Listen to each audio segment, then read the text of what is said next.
Hua Wanro, lahat ng tagumpay mo ay dahil sakin, ako ang nagligtas at nagpalaki sa'yo, pero hindi ko inakalang pagtataksilan mo ako ngayon. Sa marangyang Purple Gold Hall, nakatayo si Yang Chen, nakasuot ng lilang balabal, habang nakatingin sa napakagandang si Hua Wanro. Mabigat ang kanyang buntong hininga. Si Hua Wanro ay maganda ngunit malamig ang tingin.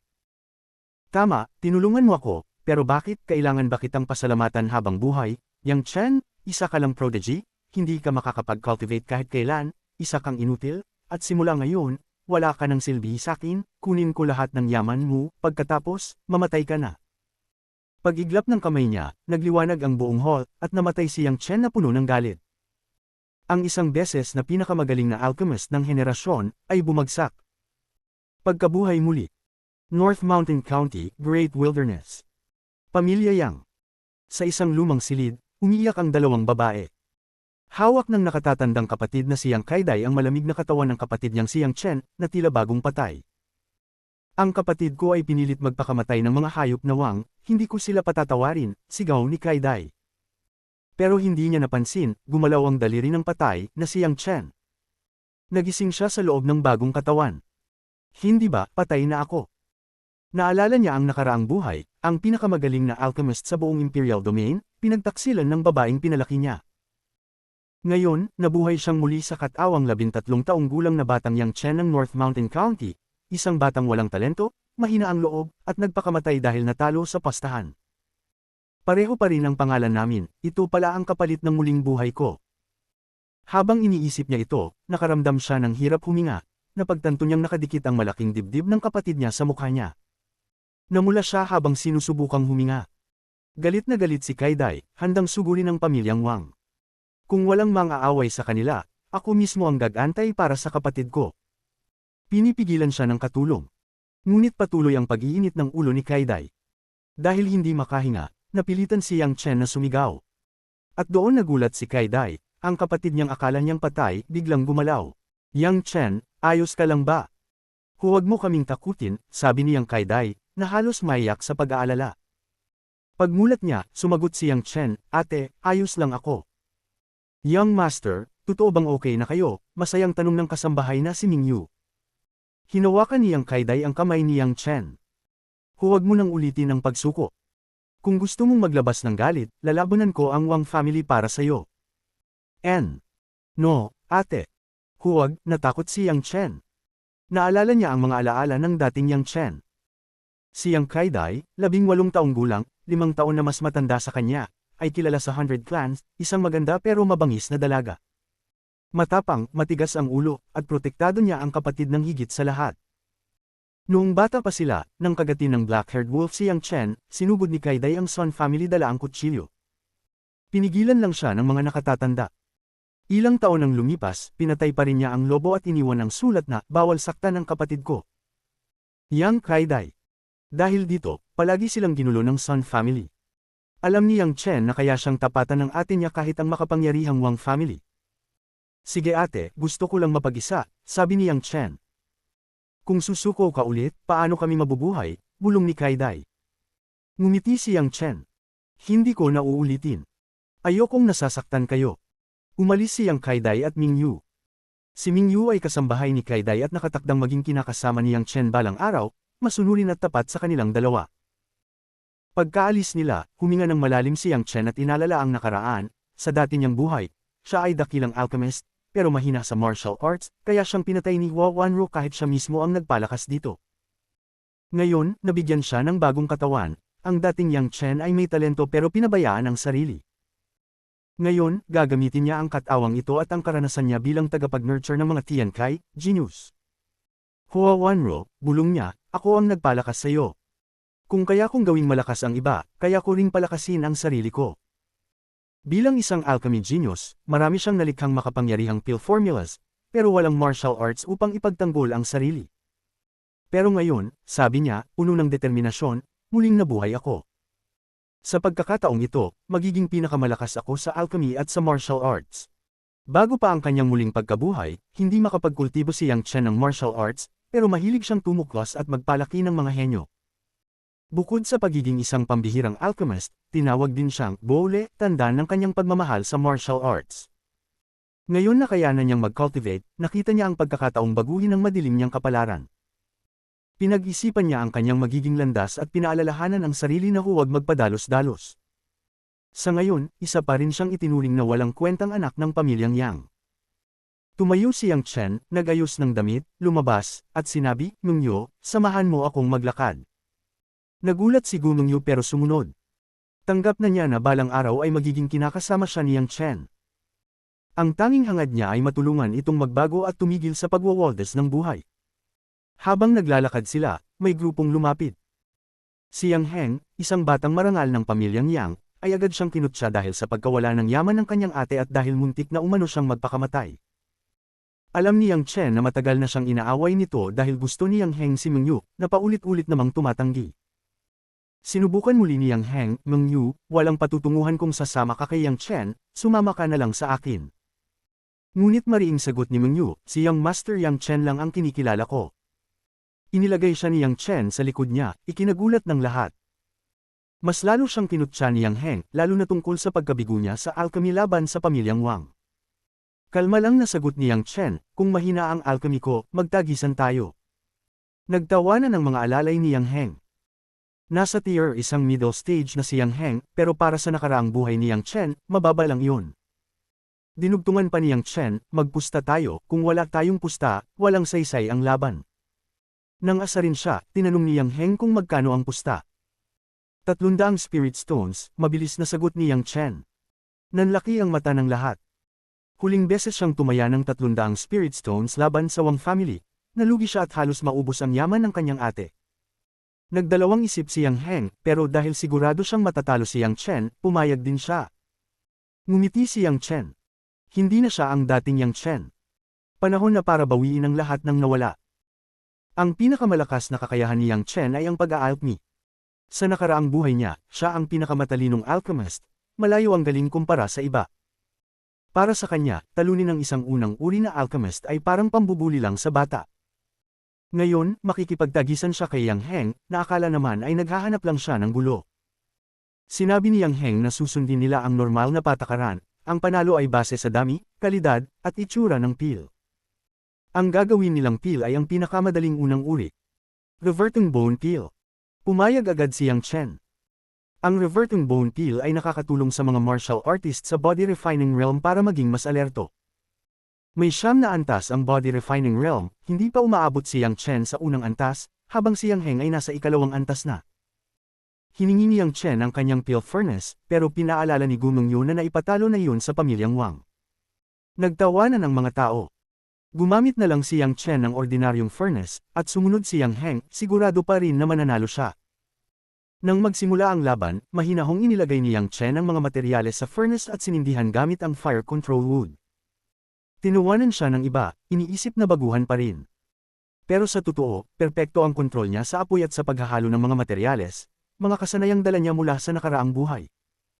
Napansin ni Gu Nongyu na mas maingat, mas polido, at mas magaling ngayon ang kilos ni Yang Chen kumpara dati. Naisip niya kung bigla nga bang nagising ang talento ng Young Master pagdating sa alchemy. Talagang nag-aalala siya. Tumaas nga ang galing ni Yang Chen sa pag-aalchemy, pero si Yang Heng ay isang tunay na First Order Intermediate Dan Master. Si Yang Chen naman ay baguhan lang. Ang isang primary first grade alchemist ay pwedeng makagawa ng first rank elixir pero hindi sigurado ang tagumpay. Pero ang first grade middle stage alchemist, siguradong 100% ang success. Isang beses lang nakagawa si Yang Chen ng first rank elixir noong isang taon, aksidente pa. Kaya natural lang na nag-aalala sila. Habang nag-iisip si Gu Nongyu, biglang ibinaba ni Yang Chen ang kamay niya. Nawala ang apoy, at may usok na lumabas sa pagan, kasunod ang mabangong amoy, senyales na nabuo ang gamot.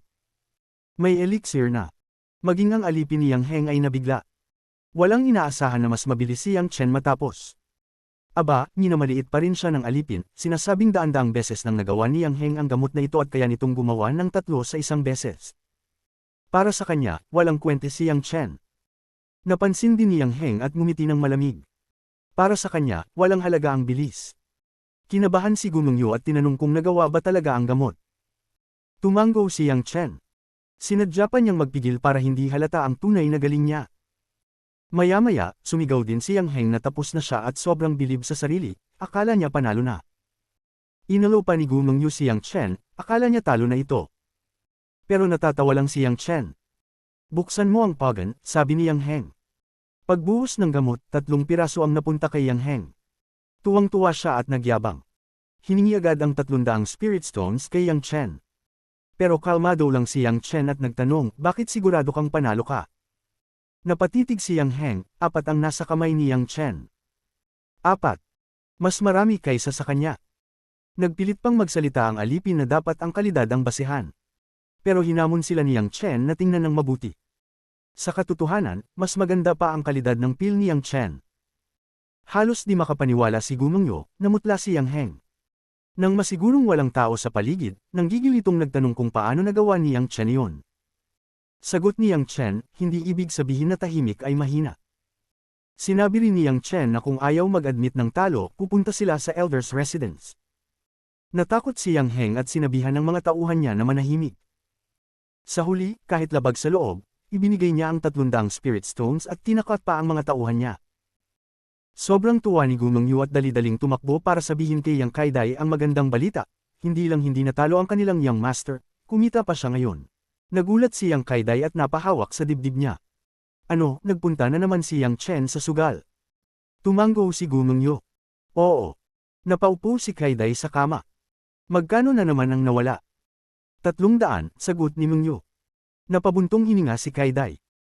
300 na naman, sige, bilang ate niya, ako na ang bahala, sabihin mo sa kanya na huwag pang hinaan ng loob at huwag gumawa ng kahit anong kalokohang ikapapahamak niya, kaya ko pang bayaran ng 300 spirit stones. Pero nagdadalawang isip si Meng Yu. Young lady, sa totoo lang, nanalo si Young Master. Napatitig si Kaidai. Imposible, paano niya matatalo si Yang Heng na napakagaling sa alchemy, huwag mo akong lokohin. Ipinaliwanag ni Meng Yu ang nangyari. Nang marinig ni Kaidai ang buong kwento, napasampol siya sa mesa. Totoo, nanalo, 300 spirit stones, hahaha, magluluto ako ng paborito niya ngayon.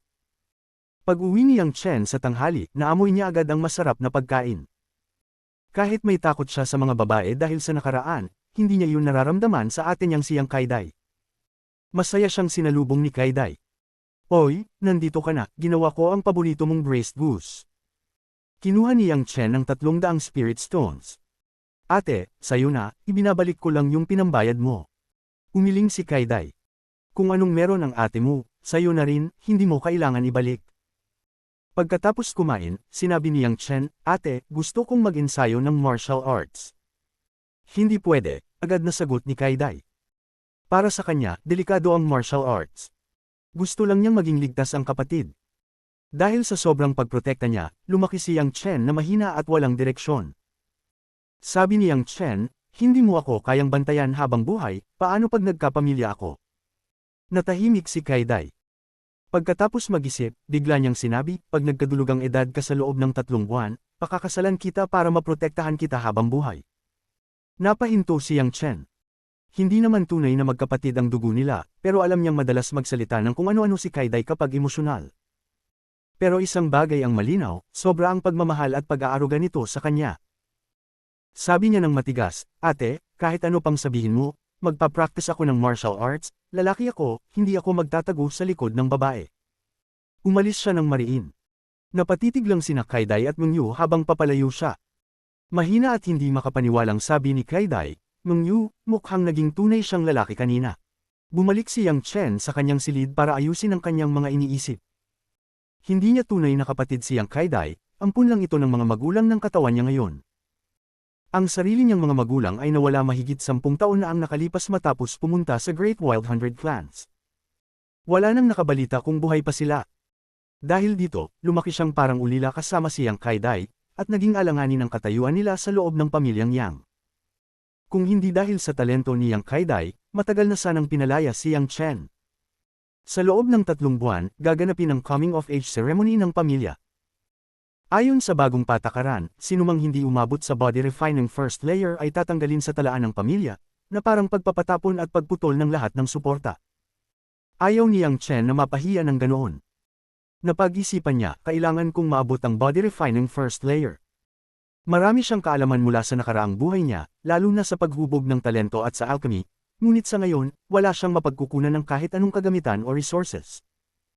Nalaman niyang may lecture ang pinakamagaling na alchemist ng pamilya, si Elder Yang, at nagbibigay ito ng gantimpala sa mga nagpapakita ng galing. Agad siyang pumunta roon. Pagdating niya, tinuligsa siya ng mga kabataang kabilang sa pamilya, lalo na si Yang Heng na nakaalitan niya kanina. Pinatigil sila ni Elder Yang pero pinatayo pa rin si Yang Chen sa sulok dahil sa pagiging huli. Ipinakita ni Elder Yang kung paano gumawa ng mataas na antas na first grade pill, ang Clear Flame Pill. Pagkatapos, tinanong niya kung ano ang natutunan nila, pero walang tamang sagot. Pati si Yang Heng, pumalpak sa paliwanag. Nadismaya si Elder Yang at muling nagtanong kung may nakakaintindi. Doon magalang na tinaas ni Yang Chen ang kanyang kamay.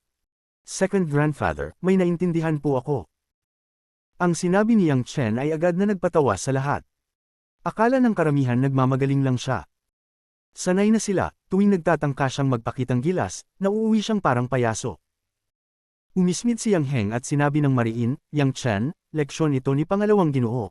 Hindi ito lugar para sa kalokohan mo, sinasayang mo ang oras namin at pati oras niya. Kalma lang si Yang Chen. Hindi ba ikaw din ang nagsayang ng oras niya kanina?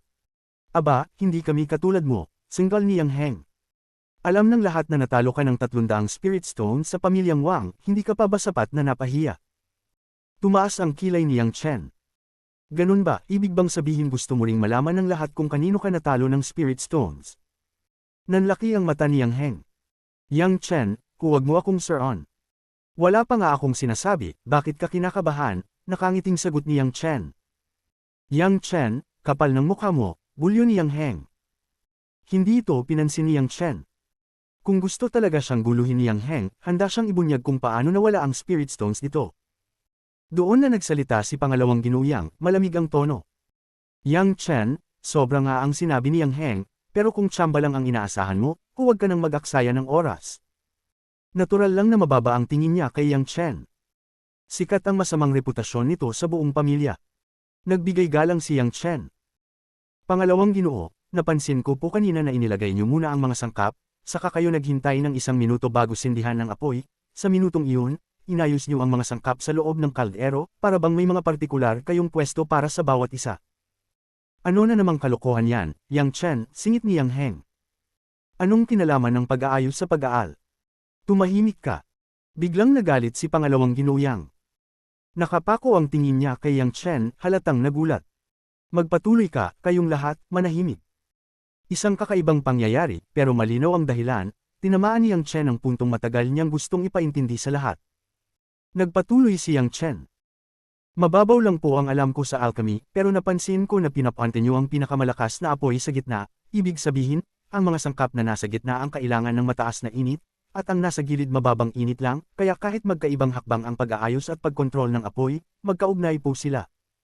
Tumawa ng malakas si Pangalawang Ginoo. Tama, iyan mismo, pero gaano na ang naiintindihan mo?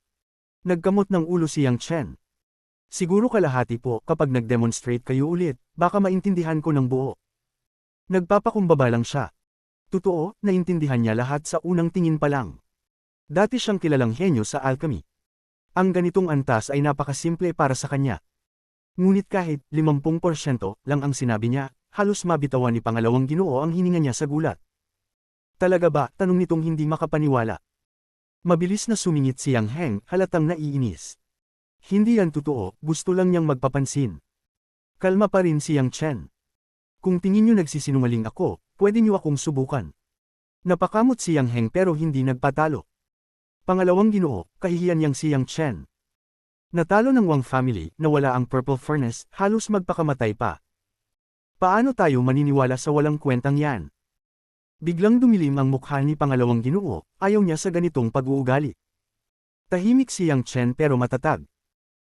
Totoo po ang sinabi niya, nagkamali ako, napahiya ako, pero ang taong nagsisisi at nagbabago ay may pag-asa pa, hindi dapat hinuhusgahan ng isang tao base sa isang pagkakamali. Naintindihan ko ang mga kamalian ko kaya nangako akong magbabago, pero si Yang Heng, lagi niya akong tinatamaan, sino ba ang walang pagkakamali, makatwiran ba na ang isang sandaling pagkatalo ang magdidikta ng buong buhay natin? Tumama sa puso ng matanda ang sinabi niya. Malakas ang pagbasag ng mesa ng paluan nito ni Pangalawang Ginoo. Tama ka, hindi dapat hinuhusgahan ang isang tao dahil sa pansamantalang kabiguan, kita kung nagbago ka, Yang Chen, pero ikaw, Yang Heng, puro pang-aapak ang alam mo, ano bang klaseng asal yan? Nagpatuloy siya. Noon, marami pang mas magaling sa akin, pero ngayon ako ang sandigan ng alchemy ng pamilya. Ikaw, Yang Heng, kung ganyan ang ugali mo, paano ka uunlad, matuto ka kay Yang Chen. Nang inig si Yang Heng sa galit at hiya, at punong-puno ng puot ang tingin kay Yang Chen. Hindi yun pinansin ni Yang Chen. Nagpapasalamat po ako sa pag-unawa, Pangalawang Ginoo. Ngumiti si Pangalawang Ginoo. Mali ako sa iyo kanina. Maupo ka na. Magre-refine ako ulit ng detoxifying pill, para sa iyo. Kapag naintindihan mo ng buo, ibibigay ko ang kahit ano. Panipi.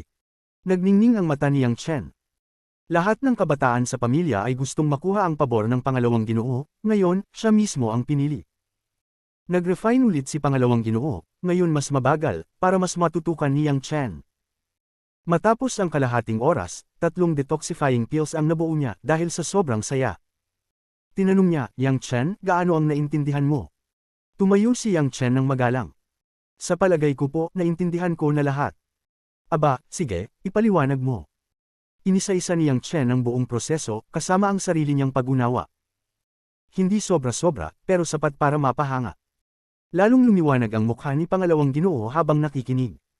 Magaling, napakagaling, simula ngayon, bukas ang alchemy room ko para sa iyo kahit kailan. Ang iba. Lecture lang ang pwede nila.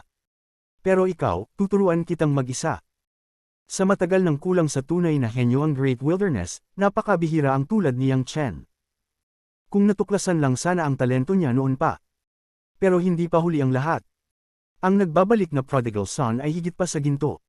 Ang pagkakaroon ng libreng pagpasok sa silid pagpapanday ng Pildores ni Matandang Yang, at ang pagtanggap pa ng personal na gabay mula sa kanya, ay hindi lang malaking pribilehiyo, isang malaking karangalan ito.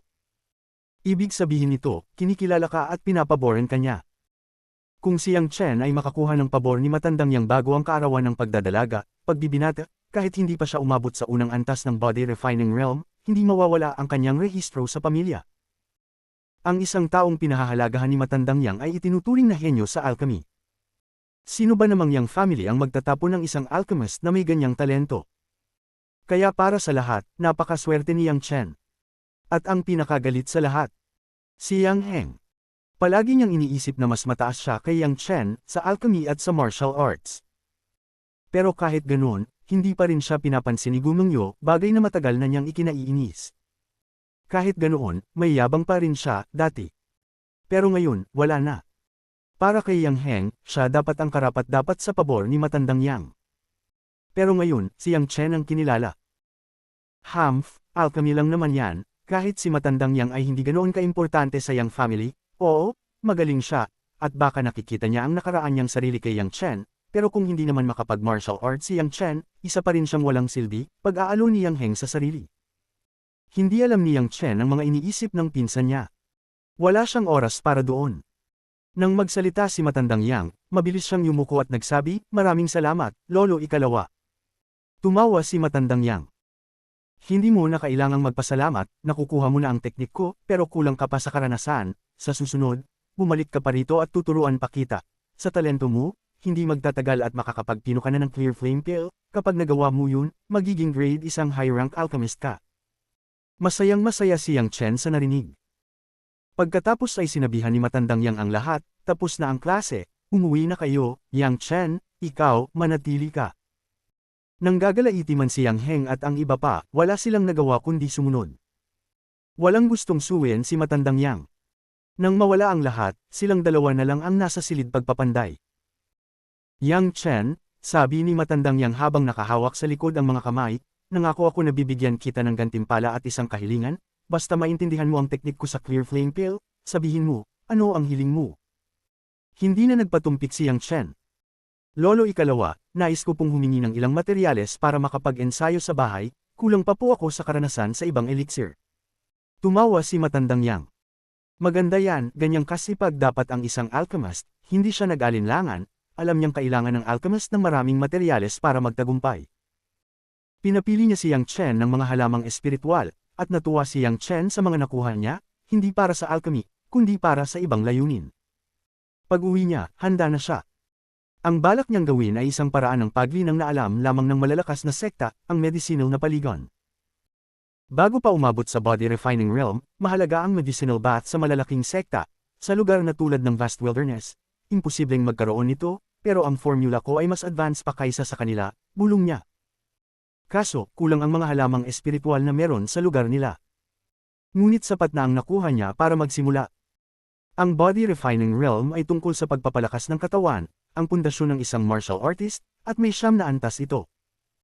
Ang medicinal bath ang tutulong sa tunay na pagbabago ng katawan, isang bagay na hindi kayang ibigay ng normal na pag-eensayo. Kapag nagtagumpay siya, mas mabilis siyang uunlad kaysa sa iba. At hindi niya papayagang maunahan siya. Isinilid niya ang mga espiritual na damo sa timpla, at agad siyang tumalon sa herbal bath. Sa sandaling lumubog siya, sumabog ang lakas ng medisina sa buong katawan niya, masakit at masarap sabay. Alam niyang ganito talaga ang pakiramdam, binabago ng gamot ang katawan niya. Mahina at sakitin si Yang Chen mula pagkabata. Kaya mas matagal at mas masakit ang prosesong ito para sa kanya. Pero hindi siya umatras. Kinaya niya ang sakit hanggang maging malamig at presko ang pakiramdam. Kalaunan, nakakaramdam siya ng lakas na hindi niya naramdaman kahit kailan, sa loob man ng nakaraang buhay o ngayon. Unang antas ng body refining realm, nakangiting sabi ni Yang Chen. Para sa iba, simpleng bagay lang ito. Para sa kanya, isang himala.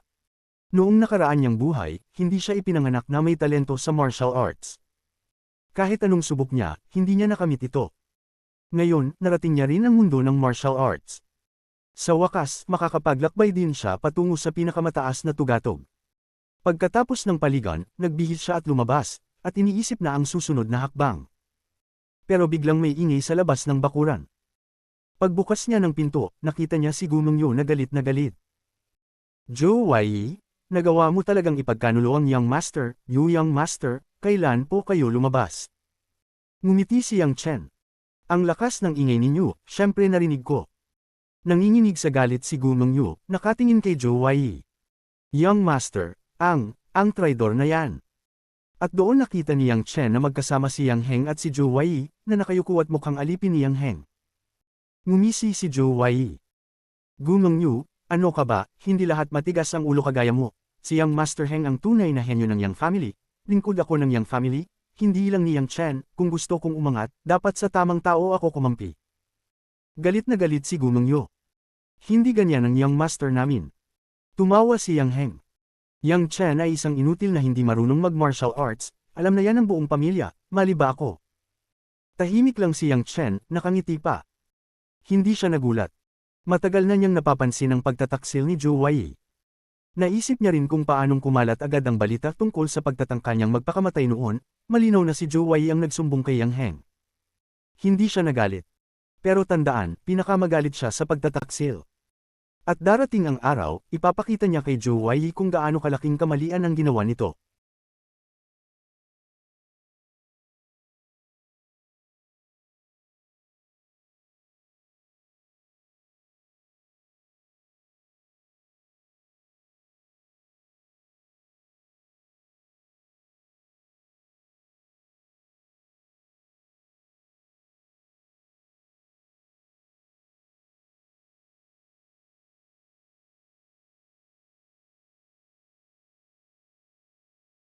Hindi alam ni Zhou Wai kung ano ang iniisip ni Yang Chen. Dahil lumipat na siya ng kampo at sumunod kay Yang Heng, kailangan niyang magpakitang gilas sa bagong amo. Kaya agad siyang nagsalita ng may pang-iinsulto, Gumeng Yu, hindi kita minamaliit, pero si Young Master Heng ay may talento at kisig, siya ang siguradong magiging bida sa darating na coming-of-age ceremony ng pamilyang Yang, pagdating ng araw na iyon, tiyak na flock sa kanya ang mga dalaga mula sa iba't ibang angkan. Gusto ka ni Young Master Heng, swerte mo na iyon. Kung hindi mo sasamantalahin ngayon, baka pagdating ng ceremony, kahit magmakaawa ka pa, hindi ka na niya papansinin. Panipi. Tuwang-tuwa si Yang Heng sa pambabula ni Zhou Wai.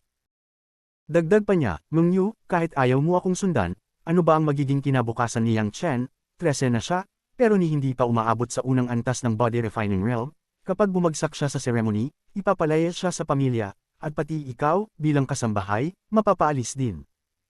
Nagngingit-ngit si Gumeng Yu.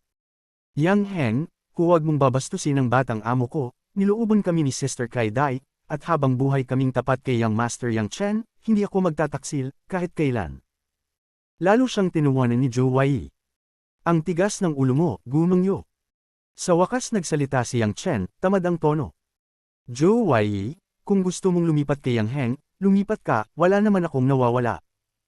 Ngumisi si Yang Heng. Nagyayabang ka pa rin, Yang Chen. Naiinis na si Yang Chen, sobrang dami na ng beses na siyang tinairal ni Yang Heng. Kaya malamig niyang sinabi, Yang Heng, hindi ka ba natatakot na ibulgar ko kung paano ka nawala ng 300 Spirit Stones? Sumingit si Meng Yu, pumasok ka lang dito dahil alam mong wala si Sister Kaidai, wala kang lakas ng loob kung nandito siya. Namula si Yang Heng sa galit at hiya. Ito ang lihim na kinatatakutan niya. Fine, hintayin mo ang coming of age ceremony, kapag natanggal ka sa talaan ng pamilya, sana hindi ka umiyak ng sobra. Ngumisi si Yang Chen. Talaga, gusto kong makita kung paano mo ako paiiyakin. Pagkatapos ay tinawag ni Yang Heng si Zhou Wei. Simula ngayon, sa akin ka susunod, hindi kita pababayaan. Agad namang yumuko si Zhou Wei. Opo, Young Master, sa inyo lang ako magiging tapat. Tumawa si Yang Heng. Siguro nababaliw ka na sa kahihiyan habang iniespaya ang bahay ng walang kwentang batang ito. Nagkunwaring malungkot si Zhou Wei. Sa totoo lang, nakakahiya maging taga-silbi ni Yang Chen, hindi ko nga sinasabing tauhan niya ako. Sumunod ka na lang sa akin, sabi ni Yang Heng. Hindi ka napagtatawanan, Tera, ayokong tumagal sa lugar na ito. Umalis sila. Nalungkot si Gumeng Yu, iniisip na masasaktan si Yang Chen. Young Master, huwag kayong masyadong malungkot sa pagtataksil ni Zhou Wei, ako na po ang gagawa ng lahat sa bahay, huwag niyo pong dibdibin. Nainitan ang puso ni Yang Chen sa katapatan ng dalaga. Don't worry, sabi niya. Hindi ako mahina, isang taga-silbi lang iyon, wala akong dapat ikalungkot. Nakabuntong hininga si Meng Yu. Buti na lang. Balang araw, pagsisisihan ni Zhou Wei ang pagpili niya kay Yang Heng, fair na, sabi ni Yang Chen.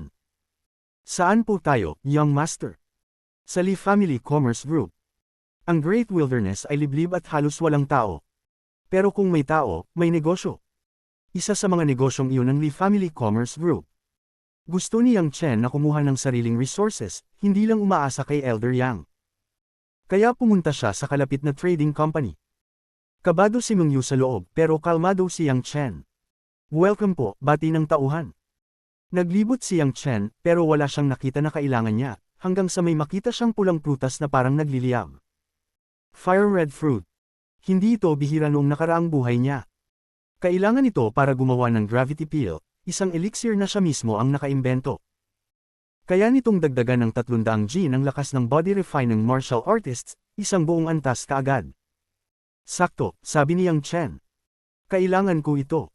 Shopkeeper, magkano ang fire red fruit? Biglang may sumigaw na babae, fire red fruit, akin na ito, shopkeeper. May malaking grupo na pumasok. Ang nangunguna ay isang napakagandang dalagang halos kasing edad ni Yang Kaidai. Mas maganda pa kay Meng Yu. Pero naasar si Yang Chen. Sinusungitan ba nila siya? Para bang invisible siya? Kaya malamig niyang sinabi, nandito ako sa harap ng fire red fruit mula kanina, hindi ba kayo marunong ng first come, first serve, kailangan ko ba itong ipaliwanag sa inyo? Yang Chen. Si Yang Chen ng pamilyang Yang. Nang marinig ng mga binatang nakapaligid sa magandang dalaga ang sinabi ni Yang Chen, nagtawanan sila ng malakas, na parang nakarinig sila ng nakakatawang biro. Sino ba si Yang Chen? Hindi mo kilala, siya yung inutil ng pamilyang Yang, walang kwenta sa alchemy, walang kwenta sa pakikipaglaban, malamang matatanggal na siya sa pamilya ngayong adult assembly, kung sinasabi niyang siya si Yang Chen, siguradong siya nga ayun, wala naman kasing gustong magpanggap na siya, sabi ng isang gwapong binata. Nagngingit-ngit si Gumeng Yu sa likod ni Yang Chen. Kayong lahat ang walang kwenta, malakas at mabuting tao ang Young Master ko. Paglingon ng mga binata at makita ang kagandahan ni Meng Yu, kumislap ang mga mata nila. Masama na ang reputasyon ng amo mo, tapos tinatawag mo pa siyang malakas, natalo nga siya sa pastahan laban sa pamilyang Wang at muntik pang maubusan ng damit, dapat alam mo yun, di ba, tama ba, Young Master Wang? Tumawa si Young Master Wang. Oo, malinaw na malinaw sakin, nakipagpustahan sa mga pinsan ko, pero sobrang hina nitong Yang Chen, hindi man lang nakagawa ng isang returning bone peel kahit 3 hulnuhan ng sangkap ang ginamit, nasa Wang family pa ba ang purple furnace niyo, Brother Yang Chen? Nagtawanan ulit ang lahat. Galit si Yang Chen. Malinaw na masama ang reputasyon ng katawang ito. Kailangan niyang baguhin iyon, kundi pagtatawanan siya kahit saan pumunta. Bago pa siya makapagsalita, nagsalita na ang dalagang nasa gitna ng grupo. Bunso, ako si Feng Zhuo ng pamilyang Feng, napakahalaga sa akin ang fire red fruit na ito, sana ibigay mo na lang sa akin. Binulong ni Gunong Yu, halatang kinakabahan, Young Master, ang Feng family ay isa sa 12 dakilang pamilya ng 100 tribes, si Miss Feng Zhuo ay isa sa 3 dakilang kababaihan, sikat siya, kaya gusto ko na sanang umatras. Nagulat din si Yang Chen. Mid-level lang ang pamilyang Yang, nasa pinakamataas na antas ang Feng family. Pero hindi siya pwedeng umatras. Hindi naman siya iniinsulto ni Feng Zhuo, pero sobra ang pang-aapi ng mga kasama niya. Kung uurong siya, magiging tulad lang siya ng dating Yang Chen, isang duwag. Kaya sinabi niya, malamig ang boses, Miss Feng, sinasabi mo bang mahalaga sa iyo ang fire red fruit, pero hindi mahalaga sa akin. Biglang sumingit ang tagapamahala ng tindahan. Yang Chen, mid-level lang ang pamilya niyo. Ang Feng family, isa sa pinakamakapangyarihang pamilya, dapat alam mo kung sino ang mas mahalaga. Malinaw na kumampi siya kay Feng Zhuo. Tiningnan siya ni Yang Chen. Kanina pa nito pinapansin ng mga mayayamang binata, pero hindi man lang siya tiningnan. Malinaw ang ibig sabihin. Kaya ba, manager, malamig na tanong ni Yang Chen, madali lang para sa inyo na apak-apakan ang pamilyang Yang. Tumawa ang manager. Ang malaking pamilyang Yang, hindi ko kayang galitin, pero ikaw, inutil kang pwedeng itapon ng pamilya mo kahit kailan, hindi mo sila kino-representa. At agad siyang nambola kay Feng Zhuo. Miss Feng, kung gusto niyo ang fire red fruit, sa inyo na. Nagalit si Meng Yu. Ang young master ko ang unang nakakita, wala ba kayong patakaran dito? Hindi man lang siya pinansin ng manager. Ako ang nasusunod dito.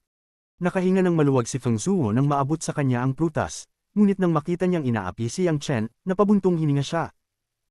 Yang Chen, para sa sakit ng ina ko ang fire red fruit, sana maunawaan mo. Bagamat naiinis si Yang Chen, walang magagawa dahil kampi talaga ang shopkeeper sa Feng family. Pero dahil sa sinabi ng dalaga, lamambot ang loob niya. Kung para sa buhay ng isang tao, sana sinabi mo agad, ano po ba ang sakit ng ina ninyo? Sumagot si Feng Zhuo, hindi ko alam ang pangalan ng sakit, pero kapag inaatake siya, nanginginig siya sa lamig, pero pinagpapawisan ng mainit, kakaiba talaga. Nagtanong si Yang Chen, namumula ang mukha niya, pero malamig ang kamay at katawan, tama ba? Napasinghap si Feng Zhuo. Di paano mo nalaman? Ngumiti si Yang Chen. Ang ina mo ay may jade-like person syndrome, kapag inaatake siya, nahihirapan siyang huminga na parang mamamatay, hindi ko alam bakit fire red fruit ang pinapainom niyo sa kanya, hindi iyon makakatulong, mas lalo pa siyang lalala. Sobra ang gulat ni Feng Zhuo, eksaktong-eksakto ang paglalarawan niya sa sakit ng ina.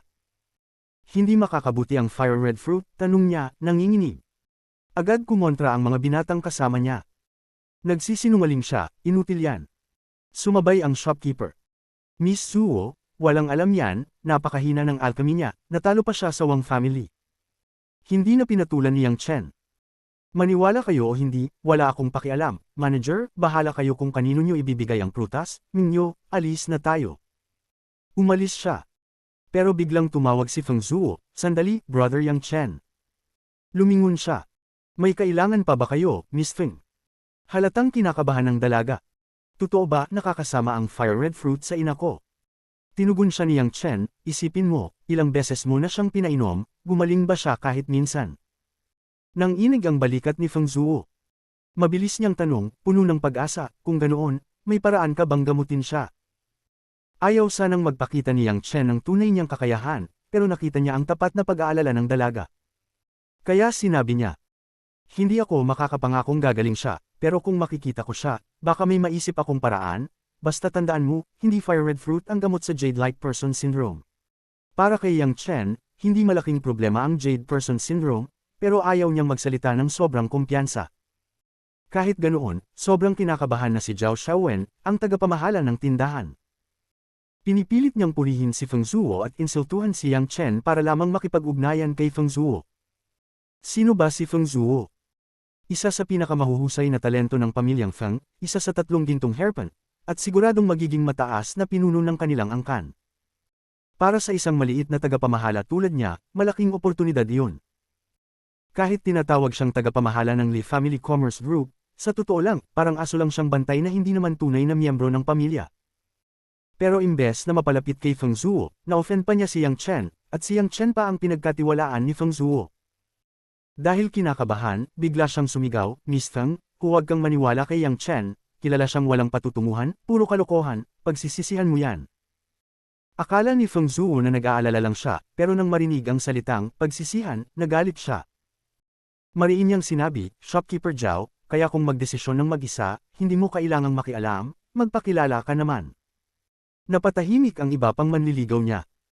Tinitigan lang nila si Yang Chen, nagtataka kung paano nito nahulaan ang sakit ng ina ni Feng Zhuo. Ngayon, lubos nang nagtitiwala si Feng Zhuo kay Yang Chen. Samantala, galit na galit si Zhao Xiaowen. Bukod sa hindi niya napalapit si Feng Zhuo, nakaaway pa niya si Yang Chen. Mabuti na lang at hindi mukhang makapangyarihan si Yang Chen. Dinala agad ni Feng Zhuo si Yang Chen palabas, kung saan nakahiga sa karwahe ang kanyang ina. Matagal na siyang umiikot para hanapin ang fire red fruit para sa sakit ng kanyang ina. Nang makita iyon, lalo pang humanga si Yang Chen sa pagiging masunurin niya sa magulang. Sa loob ng karwahe ay naroon ang isang maputlang ginang, ang ina ni Feng Zhuo. Sa isang tingin pa lang, alam na ni Yang Chen na malala na ang Jade Person Syndrome nito. Pinakiusapan niya itong huwag munang magsalita, at tinawag si Feng Zhuo palabas. Sunod-sunod ang tanong ng mga manliligaw tungkol sa kalagayan ng ina. Hindi sila pinansin ni Feng Zhuo at tumingin kay Yang Chen. Ipinaliwanag ni Yang Chen, hindi malubha ang sakit ng ina mo kung tama ang gamutan, pero ang tunay na problema ay ang fire red fruit. Mali ang paggamit nito, akala nila malamig ang sakit kaya ginamitan ng matinding yang energy, pero mahina ang katawan ng ina mo, hindi niya kayang tiisin ang lakas ng dalawang magkasalungat na enerhiya. Namutla ang binatang si Wang Yunkai, siya ang nagmungkahi ng fire red fruit. Pero imbes aminin, sumigaw siya, Yang Chen, tigilan mo ang panloloko. Nina si Feng Zhuo at sinaway siya, Wang Yunkai, nagpapahinga ang nanay ko, gusto mo ba siyang magulat sa sigaw mo? Nagpatuloy si Yang Chen, dahil sa sobrang fire red fruit, nasira ang mga ugat at meridian niya, kaya lalo siyang nanghina nitong mga araw, hindi ba? Nahiyang yumuko si Feng Zhuo. Brother Yang Chen, may paraan ba, kung mapapagaling mo ang ina ko, may utang na loob ako sa iyo. Panipi. Nagpanting ang tenga ng mga manliligaw, marami ang nangangarap na mapasagot sila ni Feng Zhuo ng ganoong pangako. Nag-isip sandali si Yang Chen. Madali lang para sa kanya ang lunas, pero baka hindi maniwala ang iba. Ngunit dahil sa taos-pusong pag-aalala ni Feng Zhuo, sinabi niya. 3 spirit medicine lang ang kailangan, honey flower, money grass, at cloud-like fruit. Pag pinagsama at ginawang sabaw, gagaling ang ina mo sa loob ng kalahating buwan. Agad sumigaw si Wang Yunkai, ang bihira ng mga halamang yan. Niloloko mo lang si Zhuo. Sumeryoso ang mukha ni Yang Chen, hindi ko kailangan tulungan kayo, tumulong lang ako dahil nakita ko ang pagmamahal ni Miss Feng sa ina niya, pero kung insulto ang isusukli ninyo, mabuti pang maghanap kayo ng ibang manggagamot. Lalong nagalit ang mga binata. Tinanong pa ni Wang Yunkai, kung hindi gumana ang gamot mo, anong gagawin mo? Ngumiti si Yang Chen, una sa lahat, hindi kita tinutulungan, si Miss Feng ang lumapit sa akin, kung sang-ayon siya sa iyo, kalimutan na natin ang lahat at humanap kayo ng ibang manggagamot. Panipi. Hindi na nakapagpigil si Feng Zhuo. Wang Yunkai, ako ang bahala sa ginagawa ko, kapag may nangyaring masama sa ina ko dahil sa pakikialam mo, siguradong haharapin ka ng ama ko. Nanginginig si Wang Yunkai sa takot, hindi nila kayang galitin ang ama ni Feng Zhuo. Tumingin si Feng Zhuo kay Yang Chen, puno ng pag-aalala. Sinabi ni Yang Chen, Miss Feng, alam kong nagdadalawang isip ka, wala rin naman akong may pakitang garantiya, pero kung hindi gumana ang gamot, maaari kang pumunta sa angkan namin at harapin ako kahit kailan. Nang sabihin niya iyon, malinaw na may tiwala siya sa sarili. Hanggat handang iligtas ni Feng Zhuo ang kanyang ina at mahanap ang tamang 3 uri ng espiritual na halamang gamot, sa kapakuluan ng kanilang katas sa isang sabaw, kusa nang mababasag ang sakit na Jade Person Syndrome. Karaniwan lang ang mga halamang gamot na ito sa labas ng dakilang kagubatan, pero dito, napakabihira. Pero para kay Yang Chen, wala na siyang pakialam. Kung gusto ni Feng Zhuo na iligtas ang kanyang ina ng walang kapalit, imposibleng mangyari yun. Pagkarinig sa sinabi ni Yang Chen, nakahinga ng maluwag si Feng Zhuo.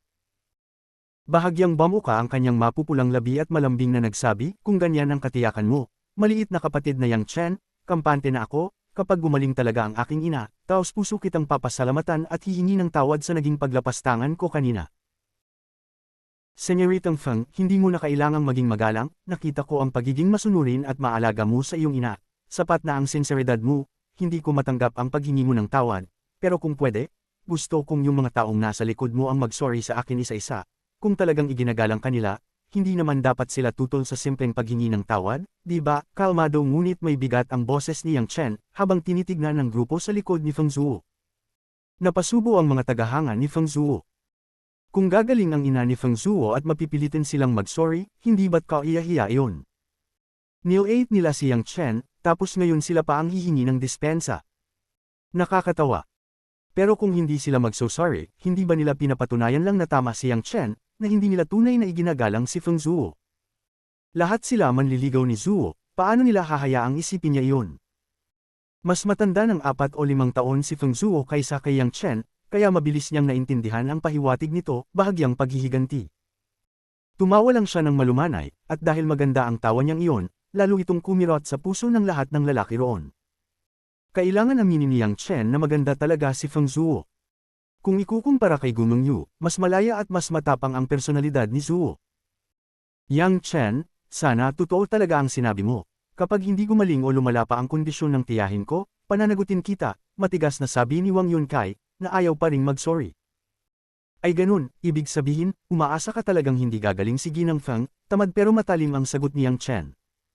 Sanay siya sa mga paaring at word battle sa kanyang nakaraang buhay. Hindi niya kailangang katakutin ang mga batang ito. Ikaw, sige, Yang Chen, maghintay ka lang. Napailing si Feng Zhuo, wala siyang magawa. Maaari lang niyang katawinin ang pamilyang Feng, habang si Wang Yunkai ay kinakatawan ng pamilyang Wang, hindi niya sila maaaring utusan.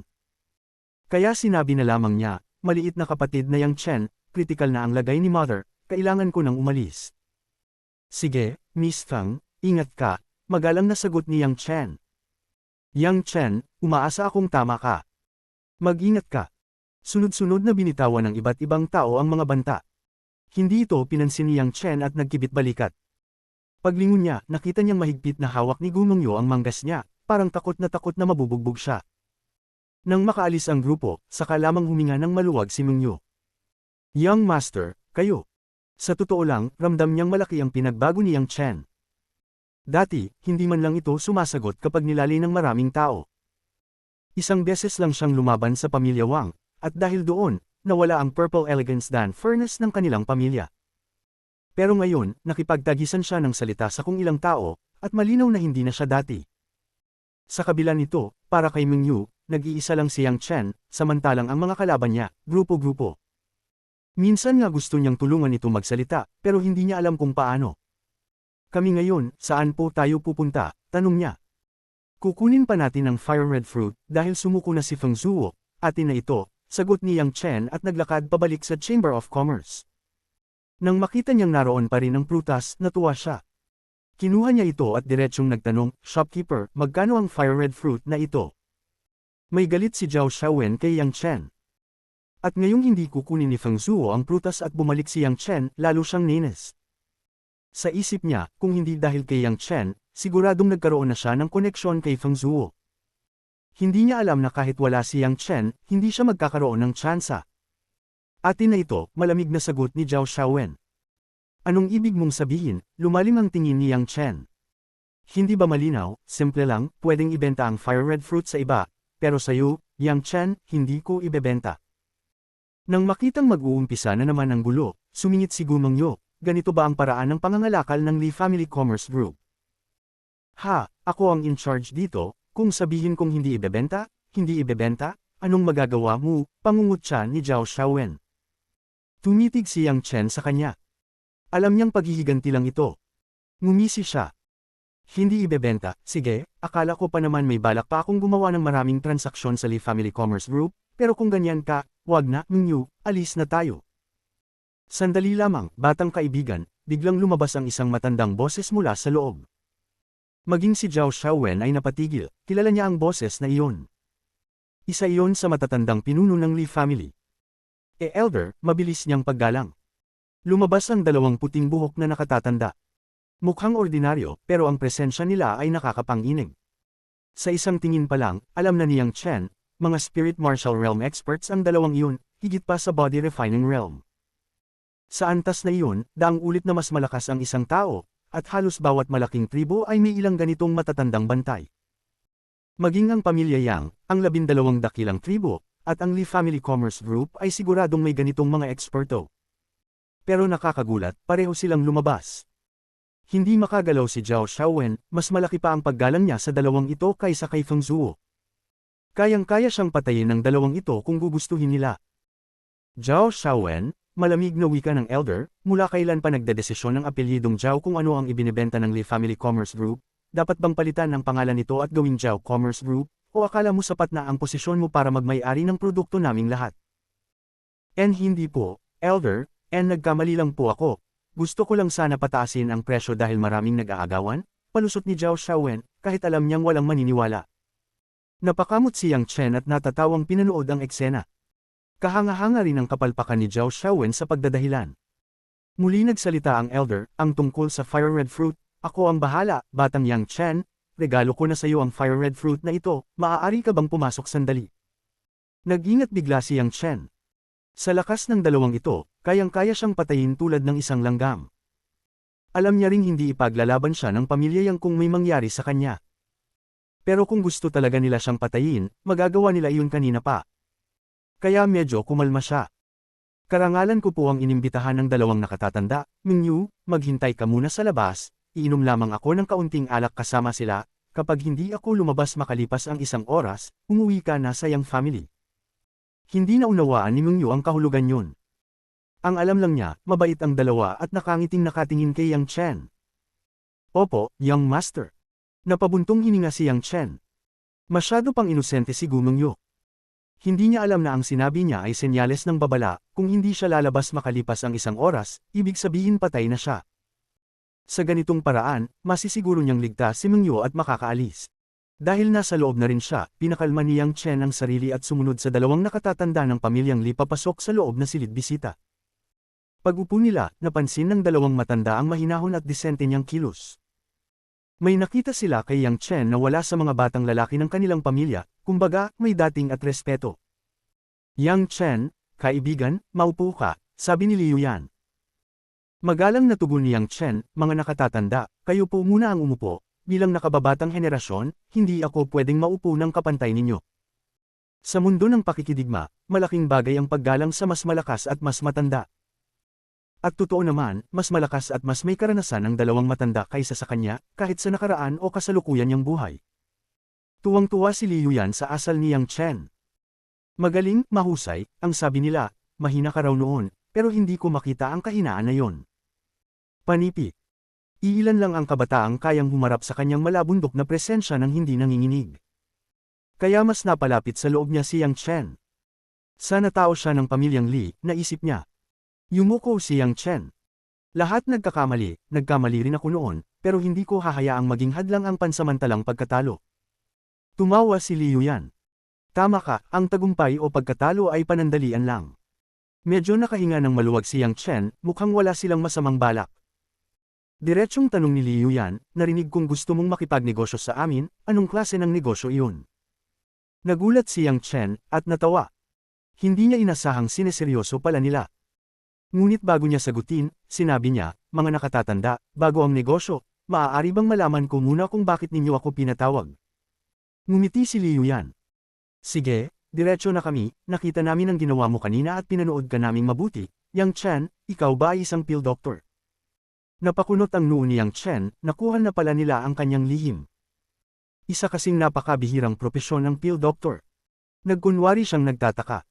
3 spirit medicine lang ang ginawa ko, bakit kayo sigurado? Wala nang isang pill doctor dito sa Great Wild 100 Clans. Aminado ang dalawang matanda na hula lang nila iyon, pero gusto nilang makasiguro. Sa isip ni Yang Chen, kung itatanggi ko, lalo lang lalala ang sitwasyon, lalo na kay Feng Zhuo. Kaya sinabi niya ang totoo. May kinalaman ito sa pagiging pill doctor ko, sana po ay manatili itong sikreto.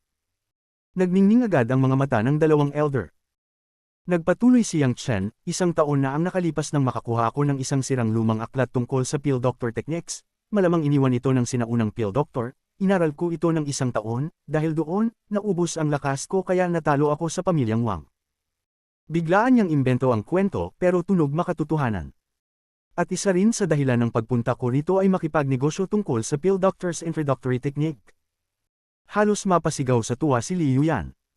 Napakahalaga ng isang teknik na ganoon. Dinugtungan ni Yang Chen, nasa isip ko na ang buong teknik, kung nais ninyo, bigyan ninyo lang ako ng blank jade slip at isusulat ko. Dali-daling nagbigay ang pamilya ng jade slip. Sumulat si Yang Chen ng mga batayang kaalaman, totoo at kapakipakinabang, pero hindi sapat para maging ganap na pill doctor ng mabilis. Kailangan pa rin ng 10 o 8 taon bago maintindihan ng ordinaryong tao. Pagkatapos nilang tingnan ng sulat, hindi maitago ng dalawang matanda ang pagkasabik.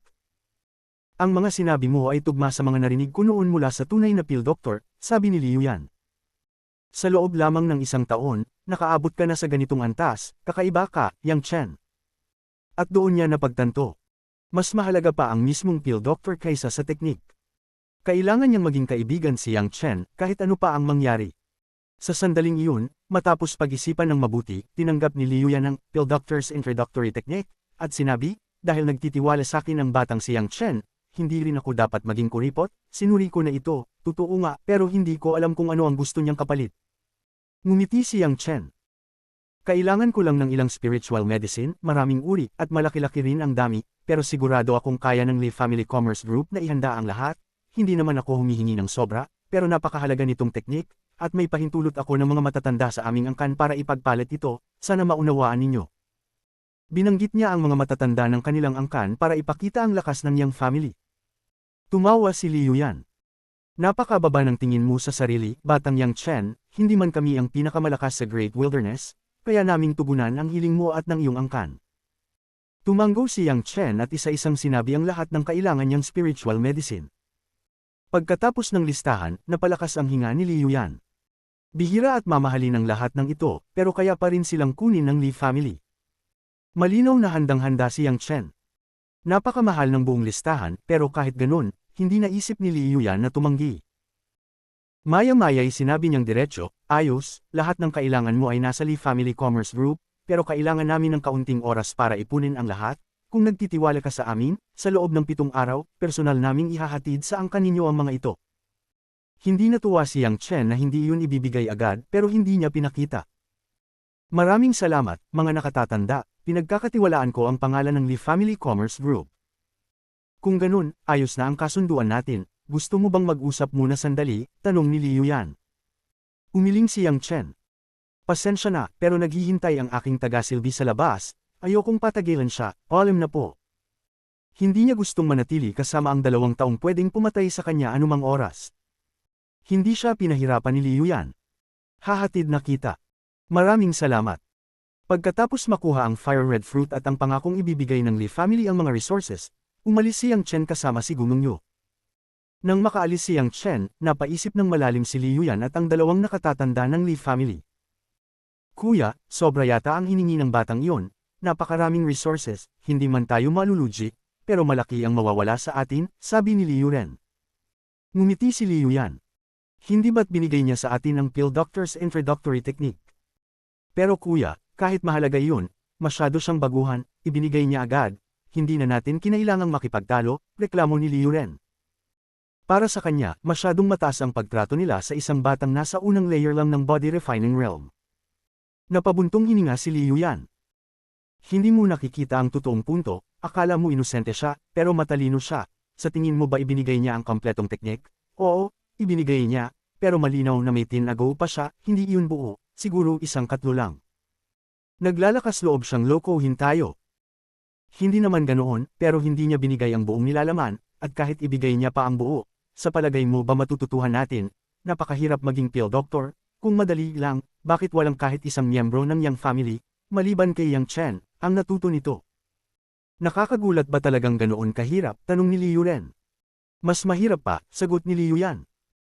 Kung hindi, mayroon sana tayong pill doctor ngayon sa Great Wilderness, 10 taon na ang nakalipas mula noong nagkaroon ng isa, pero kahit saan ka na iyon, wala nang sumunod na naging pill doctor, ibig sabihin, napakataas ng kailangan na talento. Nagpatuloy siya. Kaya natin siya pinapakisamahan, sa hinaharap, magiging napakahalaga siya sa maraming angkan, at protektado siya ng Yang family. Kung maaga tayong makipag-ayos, matutulungan niya tayo pag nasugatan tayo, sa antas natin, ang pinsala ang pinakamahirap gamutin, ano ba naman ang resources na ito kumpara doon? Napakunot noong napaisip si Liu Ren. Tama ka, kuya, tungkol naman kay Zhao Xiaowen. Kumpirmado na pill doctor si Yang Chen, hindi niya ako maloloko, sino ba mas mabigat? Isang pill doctor o isang tagapamahala lang? Ikaw na ang bahala, huwag mo siyang pahiyain pag bumisita ulit siya, ang respeto, dapat pareho. Opo, kuya. Narinig lahat ni Zhao Xiaowen, at nanginig siya. Hindi man lang nila ito itinago. Lumapit si Li Yuren at malamig na tumawa. Zhao Xiaowen, inakala mo bang pag-aari mo ang Li Family Commerce Group? Narinig mo ang sinabi ng kuya ko, lumayas ka bago ka mapahamak.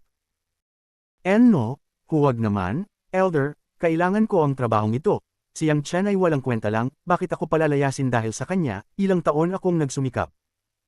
Walang kwenta ang isang pill doctor sa paningin mo, ano ka ngayon, lumayas ka, ngayon na, single ni Li Yuren. Nanlamig ang puso ni Zhao Xiaowen. Alam niyang seryoso sila. Hindi niya inakalang ang taong minamaliit niya noon ang magpapabagsak sa kanya. Samantala, nakabalik na si Yang Chen sa Yang family, hindi alam na sinusubukan na siyang makuha ng loob ng Li family. Ang nasa isip lang niya ay ang paggawa ng gravity peel. Dahil sa fire red fruit, sigurado siyang maaabot niya ang second layer ng body refining realm. Malapit na ang coming of age ceremony, at hindi siya pwedeng magpabe. Ang second layer ay simula lang ng plano niyang mangulat ang lahat. Sa Yang family, si Yang Heng ang pinakamahusay sa alchemy, pero ordinaryo lang sa martial arts. Tinawag lang siyang henyo dahil magaling siya sa parehong larangan. Marami pang mas malakas sa martial arts, may nasa third layer, pati fourth layer. Kaya alam ni Yang Chen na kailangan niyang gamitin ang kanyang tunay na lakas, alchemy at resources. Sayang, hindi pa dumarating ang resources ng Li family, kung meron na, makakagawa ako ng 30% ng tamang medicinal bath, bulong niya. Sa Great Wilderness, sobrang hirap makakuha ng resources. Ang perpektong medicinal bath bago ang spirit martial realm ay halos imposibleng makuha, maliban na lang sa malalaking sekta sa labas. Simulan na ang paggawa ng gravity peel, sabi niya, kumikislap ang mata. Agad niyang inilagay ang mga sangkap sa peel furnace. Ang fire red fruit ang pangunahing sangkap. Umire ang fire control wood. Young lady, nakabalik ka na, sigaw ni Gumong Yu nang makita si Yang Kaidai. Saan ka nang galing nitong mga araw? Dumating si Yang Kaidai na may punit-punit na palda at maduming mukha, parang hindi isang dalagang mataas ang laman. Pero may hawak siyang mga matabang gansa. Ngumiti siya. Paborito ni Bauer ang nilagang gansa, naubos tayo noong huli, kaya pumunta ako sa Monster Beast Mountain para manghuli, tingnan mo, ang tataba nila. Si Bauer ay si Yang Chen. Nag-alala si Gumong Yu. Young lady, delikado ang Monster Beast Mountain. Kung gusto ni Bauer, ano ba naman ang panganib, sagot ni Yang Kaidai habang pinipisil ang gansa. Ano nga palang ginagawa ni Bauer ngayon? Nagkulong siya para mag-training, 3 araw na, hindi lumalabas, nag-iwan pa ako ng pagkain sa bintana, pero hindi niya hinipo. Nanlungo si Yang Kaidai. Huwag mo nang sabihin. Bakit po? Iniisip ko si Bauer, nagtitraining ng pagod at masakit, 3 araw walang kain, masakit iyon, sana ako na lang ang nagtitraining sa halip na siya. Saan man niya nakuha, bigla siyang may hawak na kutsilyo. Sige, tapusin na natin itong mga gansa, baka maluha pa ako. Ramdam na ramdam ni Gumong Yu kung gaano kamahal ni Yang Kaidai ang kapatid niyang si Yang Chen. Sa buong pamilyang Yang, kilalang kilala na si Yang Kaidai ay sobrang protective kay Yang Chen. Kahit maliit na gasgas lang ang makuha nito, masakit na sa puso niya. Lumaki si Yang Chen sa ilalim ng matinding pag-aalaga at pagprotekta ng kanyang kapatid. Halimbawa na lang si Yang Heng, nangangantiyaw lamang siya o nakikipagkumpetensya kay Yang Chen sa pag-aalchemy. Kapag sinaktan niya ng kahit isang hibla ng buhok si Yang Chen, lalaban si Yang Kaidai sa buong pamilya ni Yang Heng. Kahit ang ama ni Yang Heng, na mas mataas pa ang ranggo kay Yang Kaidai, ay takot magtangka dahil kapag nagalit si Yang Kaidai, hindi ito mapipigilan. Sa madaling salita, kung may mananakit sa kapatid niya, dalawa lang ang maaaring mangyari, mamatay sila o siya ang mamamatay, pero lalaban siya hanggang huli. Kapag nagngingit-ngit si Yang Kaidai, kahit siyam na toro pa ang humila sa kanya, hindi siya titigil. Hindi tuloy alam ni Gumong Yu kung maswerte ba o malas si Yang Chen sa pagkakaroon ng napakatapang at sobrang nagmamahal na ate. Samantala, sarado ang buong mundo ni Yang Chen sa pag-eehersisyo at pagpapractice. Nakagawa na siya ng gravity peel, agad niya itong ininom, at ngayon ay pinipino na at iniaangkop sa katawan niya ang lakas nito. Patuloy ding tumataas ang kanyang martial cultivation. Para kay Yang Chen, napakadaling gawin ang gravity peel. Basta't kumpleto ang mga sangkap, siguradong magiging successful ang paggawa niya. Ang problema, iisa lang ang fire red fruit. Kung marami siya nito, kahit bumaba ang bisa ng bawat peel, kaya niyang umabot sa third layer ng body refining realm. Pero kahit isa lang, sapat na ito para ma-breakthrough niya ang first layer at kahit papaano'y maabot ang hangganan patungo sa third layer. Makaraan ng isang oras, unti-unting bumalik ang normal na kulay ng mukha ni Yang Chen. Pagdilat niya, kapansin-pansing nagiba ang daloy ng kanyang chi. Mula first layer, nasa second layer na siya ngayon ng body refining realm. May higit siya sa 500 gene ng lakas. First layer katumbas 100 gene. Second layer katumbas 400 gene. Bawat dagdag na layer katumbas dagdag 300 gene. Nasa kalagitnaan na siya ng second layer. Kapag lumampas siya ng 700 gene, papasok na siya sa third layer. Hindi ko pa naranasan ng ganitong lakas kahit kailan, bulong niya sa sarili. Noong nakaraang buhay niya, ordinaryong tao lang siya, 100 gene na, hirap na siya. Ngayon, 500 gene ang kaya niya. Sa lakas na iyon, kaya niyang durugan ng bato gamit ang isang normal na suntok. Nakakalungkot lang na kulang siya sa sangkap para gumawa pa ng gravity peel. Bukod pa doon, sobrang simple ng mga gamit niya, ordinaryong peel furnace, walang strange fire, at walang tunay na peel refining room. Ang strange fire at peel furnace ay napakahalagang kagamitan sa alchemy. Malaki ang naitutulong nito sa bilis, kontrol, at success rate ng pagpopondo ng peels. Noon, nagkaroon siya ng isang strange fire. Taiyuan gold fire, pero hindi niya alam kung makikita niya muli ito sa buhay na ito. Alam ni Yang Chen na wala pa siyang pag-asa makakuha ng strange fire o mas mahusay na peel furnace sa ngayon. Kaya ang tanging magagawa niya ay gamitin ang peel refining room ni Elder Yang. Virgil. Nagutom si Yang Chen. Kahit martial artist na siya, kailangan pa rin ng pagkain, lalo na 3 araw siyang hindi kumain. Paglabas niya, naghanda si Yang Kaiday ng nilagang gansa at ilang ulam na siya at si Gumong Yu ang nagluto. Bilasan mo, kumain ka na, 3 araw kang walang kain, nag-aalala niyang sabi. Tahimik lang si Gumong Yu, pero halatang pareho sila ng iniisip, sobrang nag-aalala sila sa biglaang pagiging masipag ni Yang Chen. Napatingin si Yang Chen sa pagkain, tapos sa dalawa. Parang umagos ang kirot at init sa puso niya. Maganda naman ang suot niya, pero bakit ang dalawa, hirap na hirap? Marumi ang damit ni Yang Kaiday, halatang nakipaglaban. Si Gumong Yu naman, isang damit lang halos ang nakikita niya sa araw-araw. Sa dati niyang buhay, ang mga babaeng kilala niya ay laging nag-aayos at nagpapaganda. Pero ang dalawang ito, parehong tinitiis ang hirap, inuuna siya. Napakuyom siya ng kamao.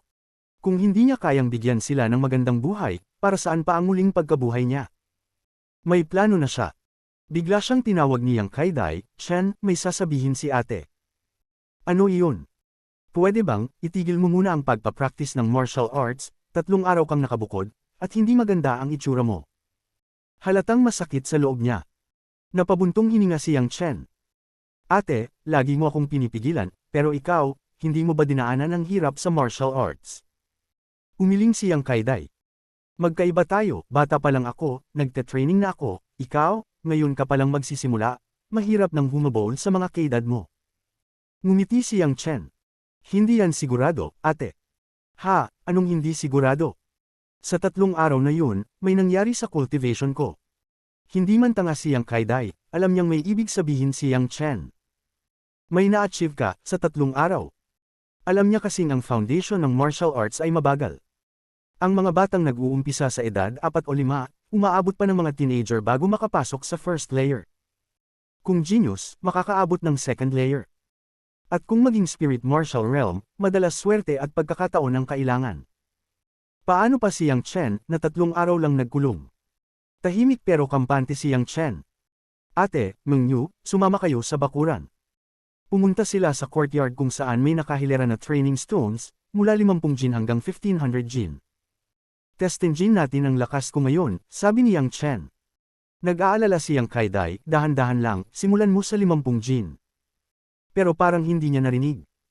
Lumampas siya sa 50 jin, 100 jin, 150 jin, 200 jin. Nagpapanik si Gumong Yu. Miss, si Young Master. Hindi na naintindihan ni Yang Kaiday ang ginagawa ng kapatid. Kung kaya nitong buhatin ang 50 jin, masisiyahan na siya, tanda iyon na papasok na sa first layer. Pero hindi man lang tinitingnan ni Yang Chen ang 50 jin. Hanggang huminto siya sa tabi ng 500 jin. Hinawakan niya ang bato, huminga ng malalim. At sa isang iglap, para bang hindi 500 Jin ang bigat, madali niya itong iniangat at itinaas pa sa yulunan niya. Pagkatapos, ibinagsak niya ito sa lupa. Nagpamangha ang pagkalakas ng tunog. Nanlaki ang mata ni Gumengyo. Miss, baka napagpalit niyo ulit ang 50 Jin sa 500 Jin. Hindi, sagot niyang Kaidai, nanginginig ang tinig. Alam niya ang tunog ng tunay na mabigat na bato. Pareho silang hindi makapaniwala. Napalunok siyang Kaidai.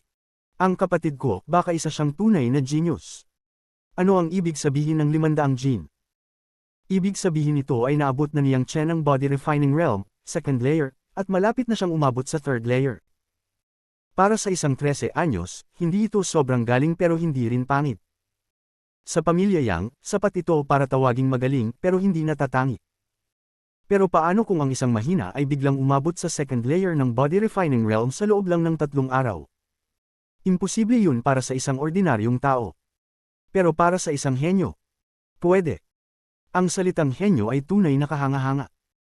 Sa pamilya Yang, marami ang nag-aakalang henyo sila, at marami ring tinatawag na henyo ng iba. Halimbawa, ang kuya ni Yang Heng na si Yang Wu, na umabot sa 4th layer ng body refining realm sa edad na 13. Tinatawag siyang henyo.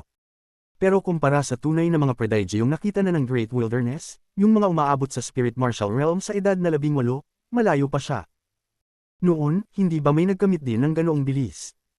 Mula sa pagiging walang alam hanggang sa pag-abot ng second layer sa loob lamang ng 3 araw ng pagsasanay.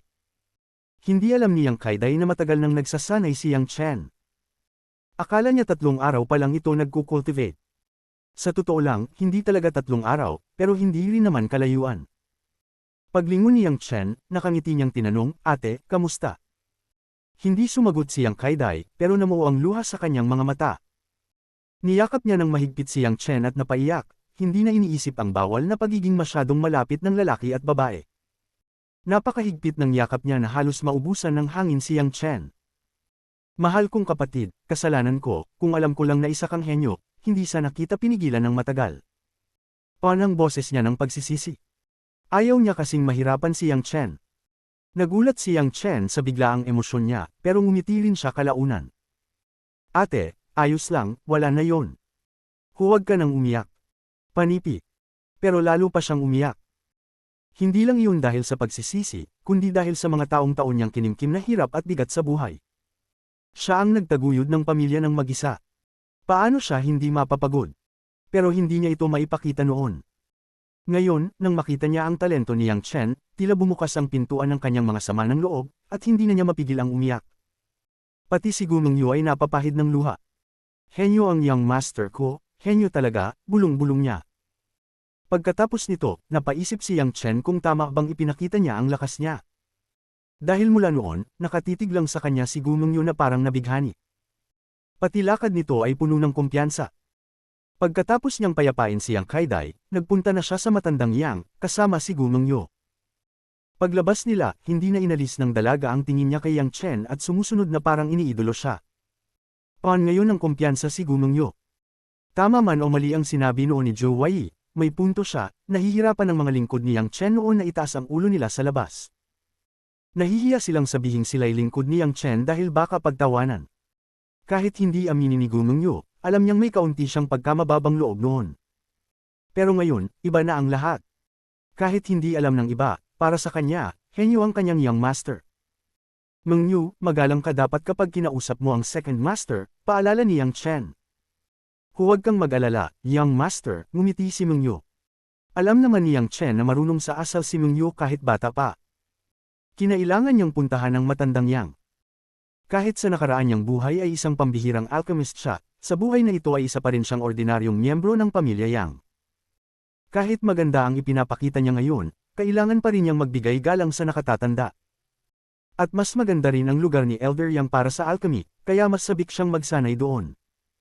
Ngunit sa gitna ng paglalakad papunta roon, nasalubong niya ang matagal na niyang karibal, si Yang Heng. Hindi alam kung paano napaamo ni Zhou Wei si Yang Heng, pero halatang siya na ngayon ang bagong sipsip sa tabi nito. Mukhang mataas ang kumpiyansa ni Yang Heng ngayon, at malinaw ang dahilan. May maganda siyang kasama, isang dalagang 13 o 14 anyos. Maganda siya, pero sa mata ni Yang Chen, malamig ang kanyang tingin, parang may mababaw na ugali.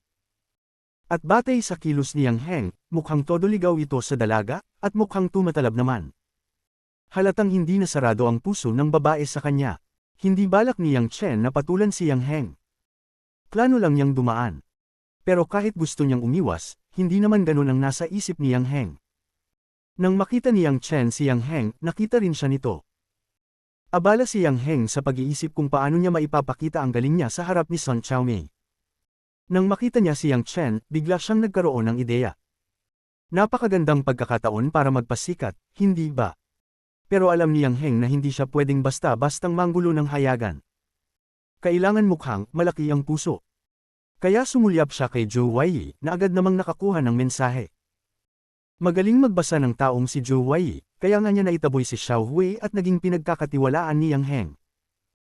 Pagkatingin pa lang ng amo niya, agad niyang naintindihan at nagsalita ng may pangunguyam, "Oy, hindi ba si Yang Chen yan? Malapit na ang coming of age ceremony. Tapos nandito ka pa, paikot-ikot kasama ang isang katulong, bagay na bagay kayo, parehong walang silbi." Dahil alam niyang protektado siya ni Yang Heng, hindi natakot si Zhou Wei na manginsulto. Imbes na umiwas, natawa si Yang Chen. Huminto siya at hinarap sina Yang Heng at Zhou Wei. Napailing si Yang Heng at nagklik ng dila. "Xiaomei, nakalimutan ko pa palang ipakilala sa'yo." "Huwag na, kilala ko na yan," sagot ni Sun Xiaomei na nakayan pa. Si Yang Chen, yung walang kwenta sa angkan ng Yang Heng, isa ka pang genius, mag-ingat ka naman sa pinapakisamahan mo, baka mamalas pa tayo kapag nakihalubilo sa basura. Narinig na niya noon pa ang tungkol kay Yang Chen. At dahil may alitan ng kapatid ni Yang Chen sa pamilya Sun, mas ginagaw siyang maliitin ito. Wala namang lakas ng loob si Yang Chen para lumaban, o yan ang akala niya. Sumang-ayon pa si Yang Heng, "Tama ka, Xiaomei, pasensya ka na, itong alila ko, diretso magsalita, pero may punto naman siya, di ba, talagang prank ka lang." Nagkunwari pang nagsorry si Zhou Wei na parang hindi sinasadya ang insulto. Dito, bahagyang kumurap si Yang Chen, saka malamig na nagsalita, "Yang Heng, mukhang nag-e-enjoy ka sa pagsasama ninyong dalawa." "Oo nga pala, si Zhou Wei ay alila mo, hindi ba? Gusto mo ba ipakilala ko sa kanya kung paano kumilos ang isang tunay na alila?" Tumingin si Yang Heng ng may pang-aasar. "Yang Chen, bakit ka pumapatol sa alila, o baka ibig sabihin yan, makitid ang utak mo, at saka, totoo naman ang sinabi niya, di ba, hahaha." Hindi nakapagpigil si Gunong Yo. "Yang Heng, ikaw ang tunay na walang kwenta." Pinatigil siya ni Yang Chen at ngumiti. "Yang Heng, sabi mo kanina, totoo raw ang sinabi ni Zhou Wei, tama?" "Hindi ba totoo?" balik tanong ni Yang Heng. Umismid si Yang Chen. "Mukhang may nakalimutan ka, hindi pa ba sapat na tinalo kita noon, at binayaran mo ako ng 300 spirit stones, ngayon, kung basura ako, ano ka, mas mababang uri ng basura, taunan ko ka pa nga." Ayaw sanang palali ni Yang Chen ang alitan nila, pero sobra na ang pangmamaliit ni Yang Heng. Akala nito, kahinaan ang pagpapasensya. Kaya kailangan niyang ipaalala na marunong din siyang gumanti kung kinakailangan. At tama nga, gustong-gusto ni Yang Heng na ay pakitang mas mataas siya kay Yang Chen. Pero nang maalala niyang tinalo nga pala siya nito, bigla siyang nanigas. Napakunot-noo si Sun Xiaomei. Kaya pala nagka-interes siya, ito ang panahon ng coming of age ceremony, at naghahanap siya ng potensyal na pakikipag-alyansa. Si Yang Heng ang pangalawa sa kanyang listahan, kaya gusto niyang masuri itong mabuti. Kaya nang marinig niya ang sinabi ni Yang Chen, lalo siyang naging interesado. Napaiyak galit si Yang Heng. "Sinungaling ka, Yang Chen, kailan kita natalo?" "Aba, madali lang magsabi ng ganyan," sagot ni Yang Chen. "Pero ang Spirit Stones, hindi nagsisinungaling, 300 Spirit Stones, hindi maliit yon, kung may kaya ka talaga, bakit hindi mo ipakita, para hindi isipin ni Miss Sun na wala kang maibibigay?" Parang tinusok ang puso ni Yang Heng. Namutla. Napatingin si Sun Xiaomei, tila curious kung gaano nga kay amon itong genius na si Yang Heng. Pero wala ng Spirit Stone si Yang Heng, lahat ng 300 ay nawala na kay Yang Chen, at yung tira-tira ay hindi man lang pang-astang mayaman. Pero hindi niya pwedeng aminin. "Yang Chen," sigaw niya. "Wala kang karapatang malaman kung magkano meron ako." "Ah, ganun ba?" tugon ni Yang Chen. "Pero ang alam ko, kaya umalis ang dati kong alila na si Zhou Wei at lumipat sa'yo, kasi daw mas galing kang amo, sige nga, bigyan mo siya ngayon, para hindi niya pagsisihan na lumipat siya sa'yo." Nanuyo ang lalamunan ni Zhou Wei. Sa totoo lang, ilang beses na siyang na-promote ni Yang Heng pero wala man lang totoong gantimpala. Namula ang mukha ni Yang Heng na parang atay ng baboy. Napangiti si Yang Chen. Mukhang puro palabas lang ang pagiging gallant mo, sige, kung gusto mo talagang maghambog tayo. Meng Yu, eto ang 200 spirit stones, ganti ko sayo. Kumuha si Yang Chen ng bag na may 200 spirit stones at iniabot kay Gu Meng Yu na parang wala lang. Pagkatapos ay tumingin siya kay Yang Heng. Napakalinaw ng mensahe. Ang yabang mo kanina, hindi ba? Kung kaya mo, bigyan mo rin ng 200 spirit stones si Zhou Wei. Nang basta-bastang inilabas ni Yang Chen ang 200 spirit stones, napanganga si Sun Xiaomei na nasa tabi ni Yang Heng. Iba na ang tingin niya kay Yang Chen. Hindi biro ang 200 spirit stones, hindi yun parang mumurahing gamit sa palengke. Si Yang Heng dati ay may mahigit 300 spirit stones, pero hindi ibig sabihin na pwede niyang iregalo ang 200 sa isang simpleng katulong. Nang makita ni Sun Xiaomei na napunta kay Gu Mengyu ang 200 spirit stones, nag-iba ang mukha niya. Sayang na sayang. Napakaraming bagay ang magagawa sa 200 spirit stones, tapos ibibigay lang sa isang katulong. Kung siya ang nabigyan, kukunin niya agad. Baka nga i-consider pa niyang ligawan si Yang Chen. Ngayon, parang dumudugo ang puso niya, 200 spirit stones. Tumingin siya kay Yang Heng, iniisip kung lahat ba ng tao sa pamilya Yang ay ganito kay Aman. Ang sabi-sabi pa naman, walang kwenta si Yang Chen pero ganito siya magbigay. At ikaw naman, Yang Heng, hindi ka ba sikat sa labas? Mas masakit para kay Zhou Wei. Tinitigan niya si Yang Heng na parang umaasang mabibigyan siya. Yung 200 spirit stones na ibinigay ni Yang Chen kay Meng Yu, katumbas na iyon ng mahigit 10 taon ng pinaghirapan niya bilang utusan. Pero wala man lang binigay sa kanya si Yang Heng. Ayaw mag-aksaya ni Yang Heng, kasi halos wala na siyang laman. Naubos niya ang mahigit 300 spirit stones niya, at kung magbibigay pa siya, mauubusan na siya. Kapag humingi pa siya sa ama niya, siguradong mapapalo siya. Galit na galit niyang sinabi, Yang Chen, nakakatawa ba itong ginagawa mong pambata? Tumawa si Yang Chen. Pambata, Yang Heng, galing lahat ng spirit stones na yan sa'yo. Kung tingin mo pambata ito, ibig sabihin kahit larong pambata, hindi mo kayang salihan. Panipi. At tingin ko, hindi gugustuhin ni Miss Sun ang lalaking hindi kayang ayusin ang simpleng bagay. Tumingin siya kay Zhou Wei. Mukhang hindi ka mahalaga sa bago mong amo. Namula si Zhou Wei sa hiya. Nagsisi siya sa ginawa niya, ipinagkanulo niya si Yang Chen noon. Oo, pinaangat siya ni Yang Heng, pero ano ba talaga ang napala niya? Ni hindi man lang kapareho ng halagang 200 spirit stones. Meng Yu, alis na tayo, sabi ni Yang Chen. Gamaan ang loob ni Gu Meng Yu. Ilang beses na silang ginulo ni Yang Heng, kaya masarap sa pakiramdam na nakikita niyang napapahiya ito. Pero bago sila makaalis, may narinig silang mapanuyang tinig.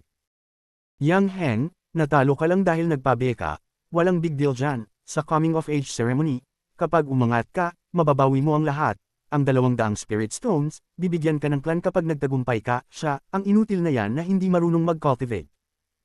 Lalabas din ang totoong kulay niya sa clan gathering. Panipi. Si Yang Wu Yun, ang kuya ni Yang Heng, at tunay na henyo ng pamilya Yang. Nasa tabi niya ang fiancé niyang taga-Yu family, maganda pero kita ang talas ng ugali. Parang nabuhayan ng loob si Yang Heng. Maging si Sun Xiaomei ay sumang-ayon na basura lang daw si Yang Chen kung hindi siya marunong mag-martial arts. Noon, marami ang naniniwala na walang talento si Yang Chen dahil hindi siya nag-e-ensayo.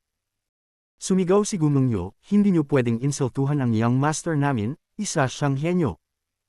Pero natawa lang si Zhou Wei at sinabing alam naman daw nila lahat kung gaano kawalang kwenta si Yang Chen. Tahimik lang si Yang Chen, iniisip ang paparating na coming of age ceremony. Ang lahat ng kabataan mula sa iba't ibang clan ay nagbibigayan ng koneksyon. Ang malalakas ay binibigyan ng spirit stones, techniques, at suporta. Samantalang siya, wala. Wala siyang kaibigan sa ibang clan. Walang pumapansin sa kanya. Patuloy siyang tinutuksong basura, walang babae, at walang talento. Pero bago pa siya makasagot, biglang naging maingay ang mga tao. Tingnan niyo, sino yun? Ay, si Miss Feng ng Feng family, si Feng Zhuo nandito sa Yang family. Nagulat ang lahat. Ang Feng family ay isang dakilang clan, at si Feng Zhuo ay isa sa mga pinakamalalakas na talento, isa sa 3 Great Golden Hairpins. Pero narito siya, sa Yang family. At nang makita ni Yang Chen si Feng Zhuo, napakunot man siya, pero bigla siyang ngumiti nang makita niyang nakatingin ang dalaga sa kanya. Nagulat ang lahat nang dumating si Miss Feng sa napakasensitibong oras ng coming of age ceremony. Akala nila ay may natuklasan siyang natatanging talento mula sa Angkang Yang. Marami ang nagtanong kung sinong binatang Yang ang napahanga ng makapangyarihang Angkang Feng. Ang sinumang maging manugang ng Angkang Feng ay siguradong magkakaroon ng napakagandang kinabukasan, lalo na dahil ang young miss ng Feng family, si Feng Zhuo, ay kilala sa lakas, ganda, at mataas na katayuan. Excited na sinabi ni Yang Heng sa kuya niyang si Yang Wu, "Kuya, siguradong para sa iyo si Feng Zhuo." Tumingin siya papunta rito. Excited din si Yang Wu ngunit nagpanggap na kalmado. "Hindi naman siguro ako ang hinahanap niya, baka isang nakatatanda sa pamilya," sabi niya. Alam niyang kahit magaling siya, malayo pa rin ang agwat ng katayuan niya kumpara kay Miss Feng. Pero mapilit si Yang Heng, sinasabing si Yang Wu ang pinaka-nangingibabaw na binata sa paligid. Nakasimangot naman ang dalagang kasama ni Yang Wu mula sa pamilyang Yu. Buong tiwalang kumawala si Yang Wu mula sa kamay ng dalaga at lumapit kay Feng Zhuo. "Hello, Miss Feng." Tumingin si Feng Zhuo at malamig na nagsabi, "Sino ka?" Napatigil si Yang Wu. Hindi ba't para sa kanya si Miss Feng? Bakit hindi man lang niya kilala? Nahihiya niyang sinabi, "Ako po si Yang Wu." "Yang Wu, hindi kita kilala," sagot ni Feng Zhuo ng walang emosyon. Napahiya ng husto si Yang Wu ngunit nagtanong pa rin, "Kung ganoon, aling nakatatanda po sa angkan ang hinahanap ninyo, maaari ko kayong samahan." Tinignan siya ni Feng Zhuo nang may makahulugang ngiti, na nagbigay sa kanya ng kakaibang kilabot. Nakita na kasi niya kanina ang ginagawang pang-aapi ni Yang Wu at Yang Heng kay Yang Chen. Si Yang Chen ang nagligtas sa buhay ng ina ni Feng Zhuo, kaya natural na kampi siya rito. Sinabi niya, "Sino nagsabing nakatatanda ang hinahanap ko? Nandito ako para sa isang binata ng Yang family." Ang pangalan niya ay Yang Chen. Yang Chen. Halos manigas si Yang Wu. "Miss Feng, baka nagkakamali po kayo." "Oh, kinu-question mo ba ako?" sabi ni Miss Feng ng kalmado. Sa isang pangungusap lang, nang inig si Yang Wu sa takot. Hindi na niya pinansin si Yang Wu at dumiretso kay Yang Chen. Ang kagandahan niya ay nakabighani sa lahat. Yumuko si Yang Chen at magalang na nagsabi, "Miss Feng." Nagulat ang lahat. Bakit kinakausap ni Feng Zhuo ang walang silbi daw na si Yang Chen? Sinabi pa ni Feng Zhuo, "Narinig kong may nagsasabing walang babaeng magkakagusto sa kapatid kong si Yang Chen." "Well, ako, si Feng Zhuo, ay humahanga sa kanya. Mababa ba ang katayuan ko para sa inyo, o mas mababa ba ako kaysa sa mga babaeng sinasabi ninyo?" Nanghina sina Yang Wu at Yang Heng. Narinig pala ni Miss Feng ang usapan nila, at hayagang ipinagtanggol si Yang Chen. Walang sinabi ang dalagang Yu family. Malayo ang ganda at katayuan niya kumpara kay Feng Zhuo. Bagamat 5 taon ang tanda ni Feng Zhuo kay Yang Chen, hindi iyon problema. Sa kanilang mundo, magandang kombinasyon iyon, mas maalaga at mas maunawain daw ang mas nakatatandang babae. Nagpatuloy si Feng Zhuo, "Narinig kong tinatawag ninyong walang kwenta si Yang Chen. Kung siya ay walang kwenta, ibig sabihin tinatawag ninyo rin akong walang kwenta." Napahiya ang lahat ng nambubuli. Pagkatapos ay malumanay siyang nagsabi kay Yang Chen, "Brother Yang Chen, maaari mo ba akong ipasyal dito sa Yang family pag may oras ka? Una ko itong pagpunta." Nahihiya pero magalang na sumagot si Yang Chen, "Ikinararangal ko po." Nang lumakad palayo si Feng Zhuo kasama si Yang Chen, hindi makapagsalita sina Yang Heng at Yang Wu. Para silang nasample sa mukha. Kani-kanina lang, sabi nila walang babae ang gusto kay Yang Chen. Pero dumating si Feng Zhuo, at siya mismo ang nagpakita ng paghanga.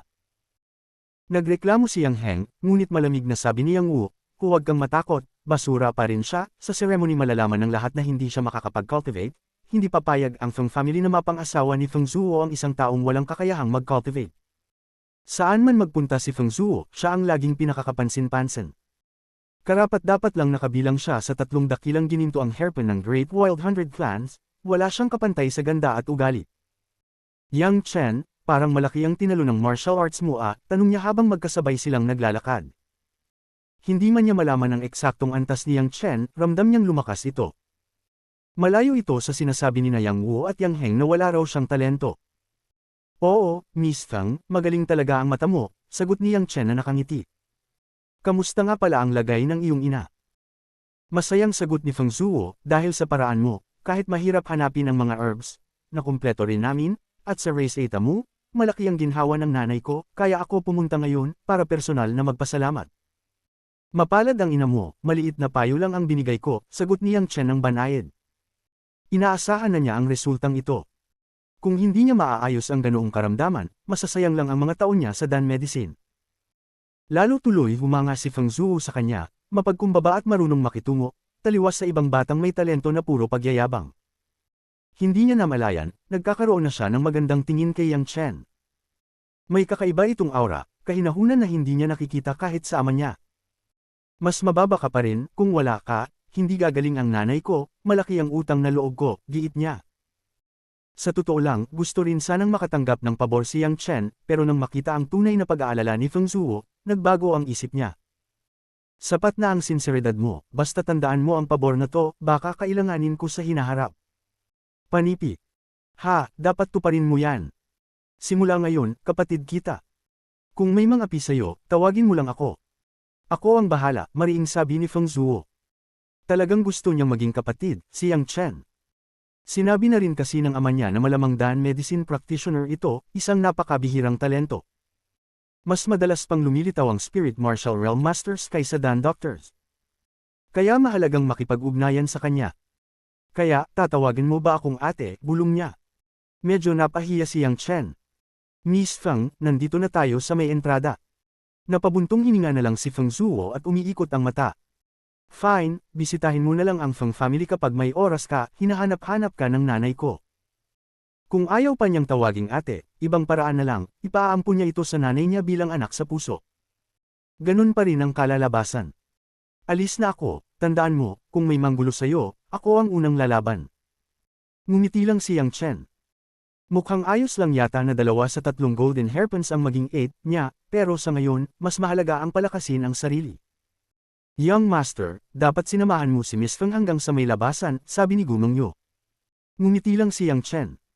Nakakaramdam si Mengyu ng halo-halong damdamin, masaya siya pero masakit. Kita niya ang pagtingin ni Feng Zhuo kay Yang Chen, at malaking tulong sana iyon para sa kinabukasan niya. Pero naaalala niyang magiging asawa siya ni Yang Chen bilang concubine. Paano siya hindi masasaktan? Naalala niya bigla, Young Master, ito po, yung 200 Spirit Stones, ibinabalik ko. Ha, bakit, gulat ni Yang Chen. Ibinigay mo lang yun kanina para hindi ka mapahiya, hindi ko tatanggapin ang bagay na pinaghirapan mong ipunin. Napabuntong hininga si Yang Chen. Lagi talaga siyang inuuna ni Mengyu. Mengyu, hindi ko binabawi ang mga ibinigay ko, para talaga sa'yo ang Spirit Stones, hindi dahil sa palabas, hindi dahil kay Yang Heng. Pero nahihiya pa rin si Mengyu. Pero, ang dami kasi, wala naman akong paggagamitan. Bakit walang paggagamitan? Tawa ni Yang Chen.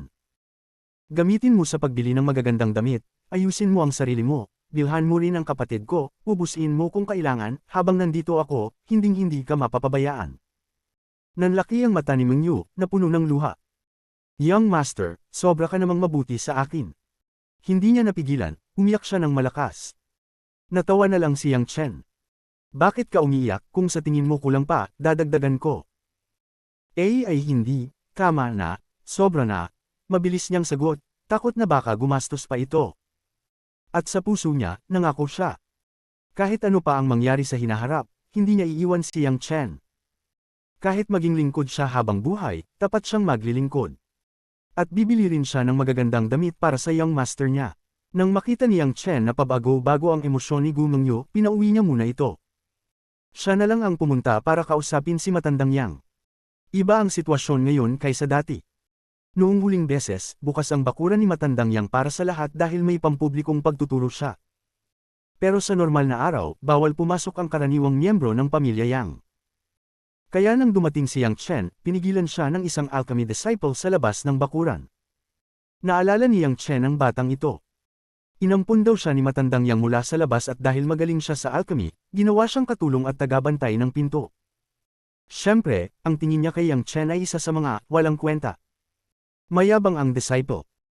Nagyan pa at sinabing, Yang Chen, akala mo ba basta-basta ka nalang makakapasok dito? Sino ka ba? Kumalat na ang masamang pangalan mo sa ibang clan, malayo ang agwat mo kay Second Master. Mga 14 o 14 anyos lang ang itsura ng bata, maputi, guwapo, kaaya-aya. Sa mga alaala ni Yang Chen, lagi siyang tinatrato ng batang ito na parang pahirap lang. Dahil mahina ang dating personalidad ng dating, Yang Chen, nas anay ang bata na apihin siya. Napangiti ng mapait si Yang Chen. Mukhang nakalimutan ni matandang Yang nasabihan ang disciple tungkol sa kanya. Kung alam nito, hindi siya maglalakas loob maging bastos. Kalma niyang sinabi mismo ni matandang yang na pwede akong pumasok kahit kailan. Sadyang nilakasan niya ang boses, umaasang maririnig ni matandang yang mula sa loob. Ayaw niyang mag-aksaya ng oras sa pakikipagtalo. Hahaha, tawa ng disciple. Si matandang yang, nako, pwede ko ring sabihing apo niya ako, kapanipaniwala ba, bukod sa clan leader at sa akin, wala nang iba ang malayang nakakapunta rito. Biglang may tumawag, Shu-san. Lumabas ang isang matandang lalaki na puti ang buhok at balbas. Nang marinig iyon ng disciple, nag-iba bigla ang ugali niya. Yumuko agad siya. Matandang yang, lumabas ba kayo dahil sa ingay ni Yang Chen, palalayasin ko agad siya. Nakunat ang noo ni matandang yang. Shu-san, sobra na ang pagsasalita mo. En ngayon pa, Elder Yang, ano pong ibig en? Sabay tingin ulit kay Yang Chen, Yang Chen, umalis ka na. Tumahimik ka, malamig na sabi ni matandang yang. Si Yang Chen ay isang kagalang-galang kong panauhin. Nanlaki ang mata ni Shu-san. Ay imposible po. Tanga, sagot ni matandang yang. Nagdududa ka ba sa sinabi ko? Nalungkot siya sa pag-uugali ni Shu-san. Noon, masunurin at mabilis umintindi ang bata. Pero nitong huli, sobrang yamabang. Kaya nang paulit-ulit siyang sumagot ng walang galang, napag-alitan niya ito. Pagkaalis ng matanda, natulala si Shu-san. Ang taong dati niyang inaapi, kagalang-galang na panauhin pala. Napuno ng inggit at galit ang puso niya. Sa loob-loob niya. Hindi ako papayag na malimpasan ako ng isang taong ininsulto ko dati. Lumapit si matandang yang kay Yang Chen at mahinahong sinabi, Yang Chen, kasalanan ko na hindi ko agad sinabi kay Shu-san, huwag mong dibdibin ang sinabi niya. Nagmadaling sumagot si Yang Chen, Second Master, huwag po kayong magbiro, parang ikli ng buhay ko pag nagsusorry kayo sa akin. Natawa si matandang yang. Magaling ka talagang magsalita. Habang naglalakad sila, nagtanong siya, yung pagre-refine mo ng elixir, kumusta ang resulta? Sabi ni Yang Chen, Second Master, sinipigan ko talaga mag-alchemy, maganda naman ang kinalabasan, pero parang hindi na ako umuusad, parang may bottleneck na ako, kaya po ako pumunta rito. Ito'y dahilan niya lang. Sa tunay niyang galing, hindi na siya matuturuan pa ni matandang yang. Tumawa ang matanda. Magandang senyales ang bottleneck, anong mga elixir ang nirefine mo? Nang marinig niya ang listahan, nagulat siya. Kung totoo yan, nasa first grade middle stage ka na, kaya ka nagka-bottleneck, konti na lang, magiging first grade high rank alchemist ka. Talaga po, Second Master, kunwaring gulat na sagot ni Yang Chen, kahit alam na niya. Paan na ng gulat at paghanga ang puso ni matandang yang. Sa murang edad pa lamang, umabot na si Yang Chen sa antas ng tier isang middle stage alchemy master, isang bagay na napakadalang mangyari. Kaunti lang ang marunong ng alchemy sa angkan ng Yang, lalo na sa henerasyong ito. Si Yang Heng lang ang nakaabot ng middle stage sa murang edad, pero halos pasok lang siya doon. Kung totoo ang sinabi ni Yang Chen, malapit na siya sa grade isang high rank alchemist. Kapag nabasag niya ang bottleneck niya, agad siyang ongat. Isang halos middle stage lang, habang ang isa ay halos high rank na. Nalampasan na ni Yang Chen si Yang Heng, kahit hindi pa alam ni Yang Heng. Napailing na lang si matandang yang. Masaya niyang sinabi, syempre hindi ako magsisinungaling, Yang Chen, ituturo ko sa iyo kung paano gawin ang clear flame kill, kapag nagtagumpay ka, aabot ka agad sa grade isang high rank. Sa sobrang saya, halos manginig siya. Sa malalaking pamilya tulad ng Feng at Wang, normal lang na grade isang high rank ang mga kabataan. Kung ang kanila ang makapaglabas ng ganoong talento, makakahabol sila sa malalaking pamilya. At malaki pa ang potensyal ni Yang Chen. Maganda, sumunod ka sa akin, sabi ni matandang yang. Alam ni Yang Chen kung ano ang iniisip nito kaya sumunod siya. Dinala siya agad sa espesyal na silid panggawa ng Pildores ni matandang yang. Kumislap ang mga mata ni Yang Chen, ito ang eksaktong kailangan niya. Kapag dumating ang mga materyales ng Li Family Commerce Group, marami siyang gagawing Pildores. Hindi kakayanin ng karaniwang hernuhan iyon. Naunawaan ko po, sagot ni Yang Chen. Matagal na niyang gustong gamitin ang silid ni matandang yang. Nag-alala si matandang yang na baka maging mayabang siya, pero nagsimula na siyang magpakita ng proseso. Lumitaw ang isang apoy sa kamay niya, at nag-umpisa siyang mag-refine habang nagpapaliwanag ng sunod-sunod. Nagkunwari siyang nagulat. Matanda, ito po ba ang silid panggawa ng Pildores? Ipinagmalaki ito ni matandang yang. Oo, para sa isang tunay na alchemist, mahalaga ang ganitong silid, hindi kaya ng ordinaryong hernuhan ang malaking produksyon, pero kapag may ganito ka, mas madali ang lahat. Hindi naman kailangan ni Yang Chen ng leksyon, pero nakinig siya ng taos puso dahil ramdam niyang pinahahalagahan siya. Matagal ang oras. Pagod at pawis si matandang Yang, pero pagkatapos ng 2 oras, lumundag ang Pildores mula sa hernuhan papunta sa kanya. Ayos po, sagot ni Yang Chen na kunwaring natuto ng bago. Nagpatuloy si matandang Yang, dahan-dahan lang sa landas ng alchemy, tuturuan kita mamaya ng mga hakbang sa Clear Flame Pill, manood ka ng mabuti, kapag nagtagumpay ka, ikaw ang magiging pinakamagaling sa angkan. Tandaan mo ba lahat? Tanong niya. Halos lahat po, sagot ni Yang Chen. Gaano ka kumpiyansa? Tinatangka ko po pero walang 100% sa alchemy. Natuwa si matandang Yang pero nag-aalala rin. Kaya niya tinawag, Shu-san. Dumating si Shu-san na masama ang loob. Tulungan mo si Yang Chen sa refinement. Bigla itong sumigaw, hindi ko siya tutulungan, hindi siya karapat-dapat. Nagalit si matandang Yang at pinalayas siya. Pagkaalis ni Shu-san, humingi siya ng paumanhin. Huwag mo siyang pansinin, kapag nagtagumpay ka, may gantimpala ka. Sagot ni Yang Chen, hindi na niya kailangan ng ibang gantimpala. Pero umiling si matandang Yang. Seryoso niyang sinabi. Para magtagal ang isang angkan, kailangan ng pagkakaisa, pero hindi iyon sapat, kailangan din ng bagong dugo at talento. Ikaw, Yang Chen, ay isa sa mga pag-asa ng angkan. Maaring may sama ng loob ka noon, pero limitado ang yaman ng angkan. Hindi pwedeng ibigay sa mga taong walang ipinapakitang talento. Kailangan nilaan sa mga may pag-asa para lumakas ang buong angkan. Ang kapakanan ng angkan ay mas mahalaga kaysa sa sarili. Kung dumating ang araw na kailangan kong ailay ang buhay ko para sa kaligtasan ng angkan, gagawin ko yun. Dahil ang angkan ay dugo at pagkakamag-anak.